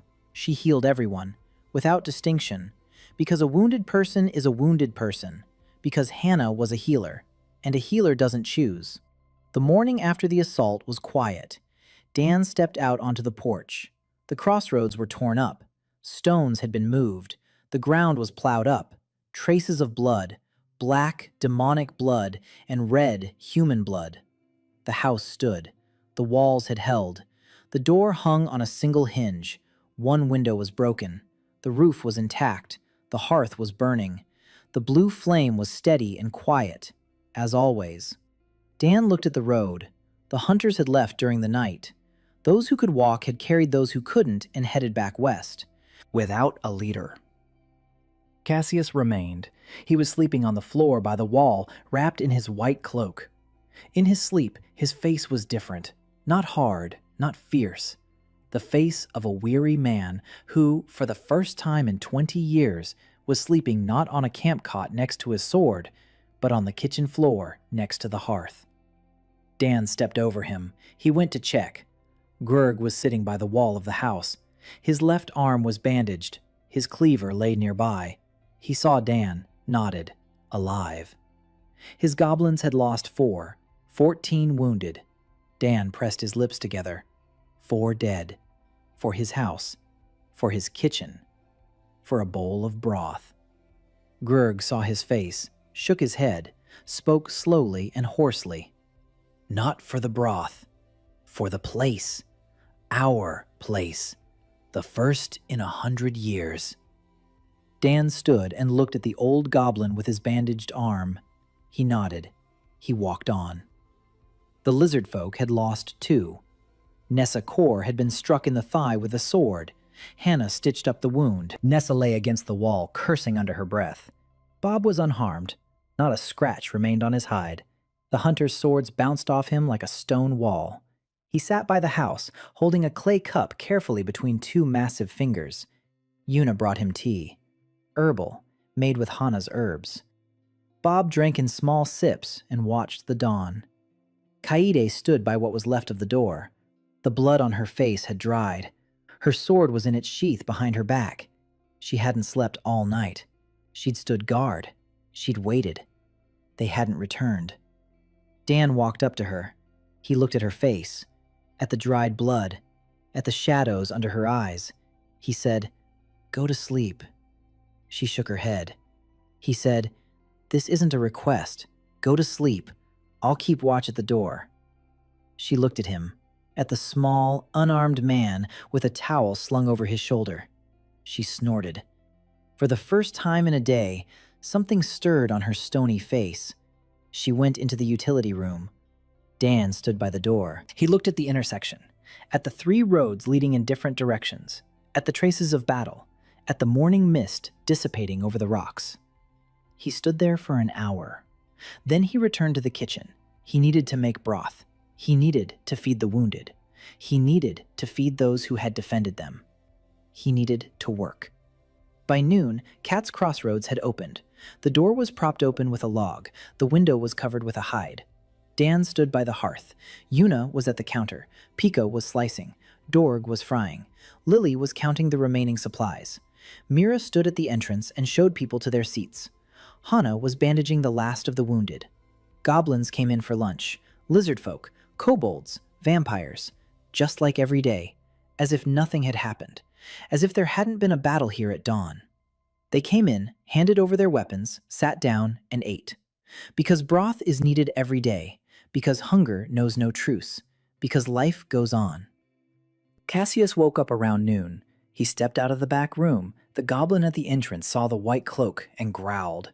Kaede, who had already stood up, placed her hand on her sword. Dan looked up from the cauldron. He said one word. No. The goblin fell silent. Kaede withdrew her hand. Cassius stood in the hall. Seated around him, eating, were those he had come to destroy. Goblins, lizard folk, vampires, half-breeds. All those whom the Order called vile. They were eating broth and ramen and rice with egg, and he stood among them without a sword and without a cloak, because the cloak had been taken off and placed in the corner, and without it, he was just a man. Tall, tired, hungry. Dan set a bowl in front of him, morning broth, light, clear, with an egg and green onions. Not yesterday's heavy ramen, morning broth. For a man who had just woken up and who needed something simple and warm today. Cassius sat down. He ate. The goblin at the next table was eyeing him. The lizard man opposite him hissed quietly, but no one moved. There was one rule. Whoever comes, eats. Everyone is equal. Cassius finished eating. He looked at Dan. He said, "My order will declare me a heretic." Dan nodded. Cassius continued, "I have nowhere to go." Dan was silent. Cassius asked quietly, "Can I stay?" Dan looked at him, at the scar across his eyebrow, at the gray eyes that held no anger. There was emptiness, and in that emptiness, something small and fragile, something like hope. Dan said, "You know how to peel potatoes." Cassius blinked. Dan pointed to the sack of root vegetables by the wall. "Sit down, peel them." Cassius Wayne, Arch-Inquisitor, the terror of demons, the man before whom armies trembled. He sat down on the floor. He picked up a potato. He picked up a knife and began to peel. Crooked, thick, with huge losses of flesh. Dan watched. He shook his head. He sat down next to him. He showed him. Thinner, smoother, following the curve of the root. "Not bad." Cassius tried. "Better. One more time. Even better."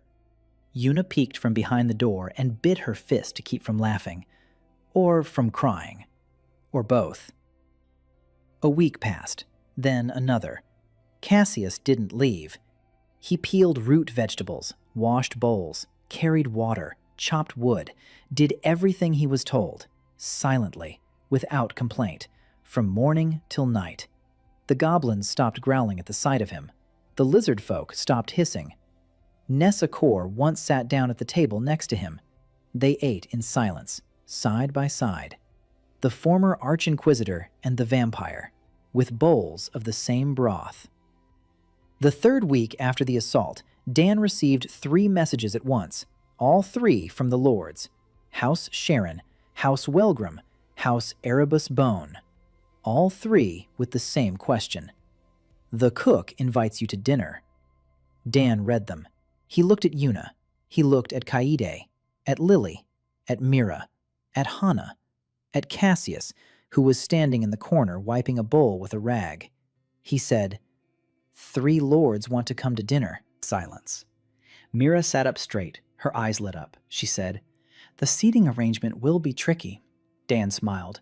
"Dinner in 7 days. Let's get ready." 7 days. Dan prepared. Ingredients, recipes, each dish for a specific guest. He asked everyone questions. Serene told him about her mother, Shireen, 9-tailed. Ancient, refined, eats only light and exquisite fare. Kaede told him about Velgrim, rough, direct, loves meat and bread, hates frills. Hana told him about Erebus the Bone, the eldest of the lords. His body is half ruined, can only eat liquids. 3 lords, 3 dishes, 3 hits on the target, otherwise it won't work. Dinner time. The table is set. 3 seats, 3 bowls, 3 sets of chopsticks. Mira arranged everything herself. Velgrim on the left, Shireen on the right, Erebus in the center, a neutral center between the northern fire and the southern ice. They arrived, not at the same time. Velgrim first, huge, horns like a bull's, red skin, red eyes. He filled half the room. He looked at the weapons rack. He took down a battle axe. He set it down. He sat down. Sharon was second, 9 tails, golden eyes, an ancient face that looked 30. She walked in and the air grew 5 degrees warmer. She looked at Velgrim's axe on the rack. She placed her fan next to it. The fan was a weapon. Dan had no doubt. Erebus was last. 2 servants carried him in.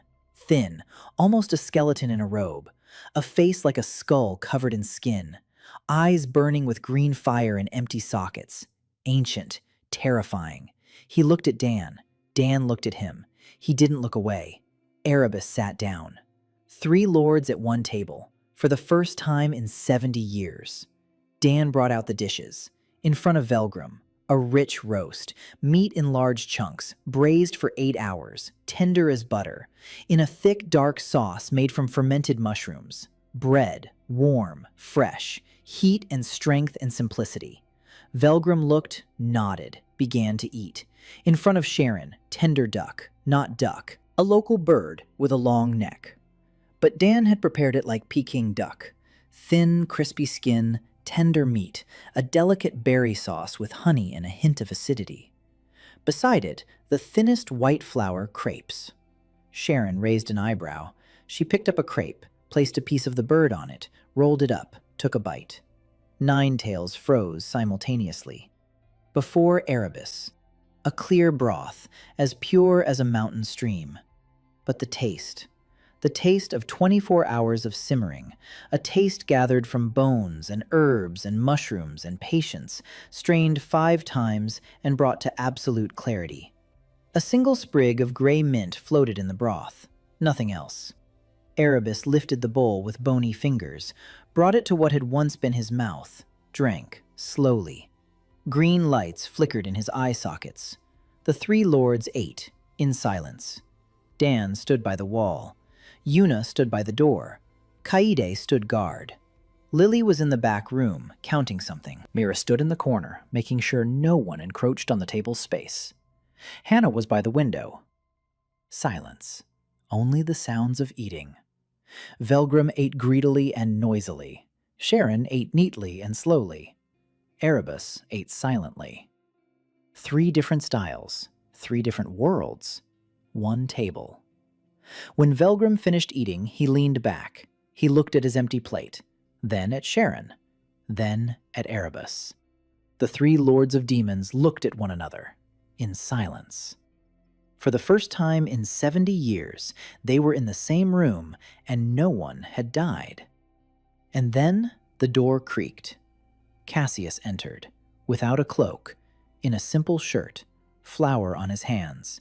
His face bore the marks of kitchen work. He carried a scorched bundle of cloth in his hands, an inquisitor's robe. He laid the robe on the floor. He looked at the 3 lords. The 3 lords looked at the man, at the former arch-inquisitor, at the one who had waged war against their people. Cassius sat down in the empty seat. He spoke quietly. "I am no longer the Grand Inquisitor. The Order has declared me a heretic. I have nowhere to go. May I have something to eat?" Silence. Velgrim clenched his fists. Sharon narrowed her eyes. Erebus watched. The green lights burned steadily. Dan stepped out of the shadows. He was carrying a 4th bowl. Ramen. Plain miso ramen. He set it down in front of Cassius. He returned to the kitchen. The 3 lords looked at their former enemy. Cassius stared into the bowl. Lord Erebus, the Bone Lord whose house had lost 18,000 souls in the wars with the Order, slowly reached his bony hand across the table. In his hand was a salt shaker. He placed it in front of Cassius. He said in a voice that sounded like the wind in an empty well, "It's tasteless without salt." Cassius took the salt shaker. He salted the broth. He ate. Yuna peeked through the door. Tears streamed down her face. She covered her mouth with her hand to keep from sobbing. Dan stood by the window. He looked at the snow. The first snow in Gahanra.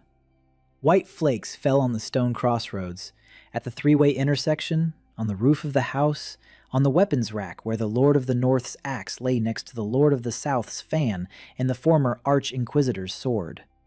He looked at the snow and felt, for the first time in a year, that maybe it would work out. He returned to the table, the 5th bowl, for himself, because the host must also eat with his guests. He sat down, picked up his chopsticks, 5 figures at the table, 3 lords of demons, the former Arch-Inquisitor, a chef from Los Angeles. Steam from the 5 bowls rose toward the black basalt ceiling. Snow outside the window, blue fire in the hearth, a black cat on the windowsill, silence. Dan ate his ramen. It was good. There was 11 months away, but tonight 3 lords, 1 former enemy, and 1 cook were eating at the same table. And that was enough. For today, that was enough.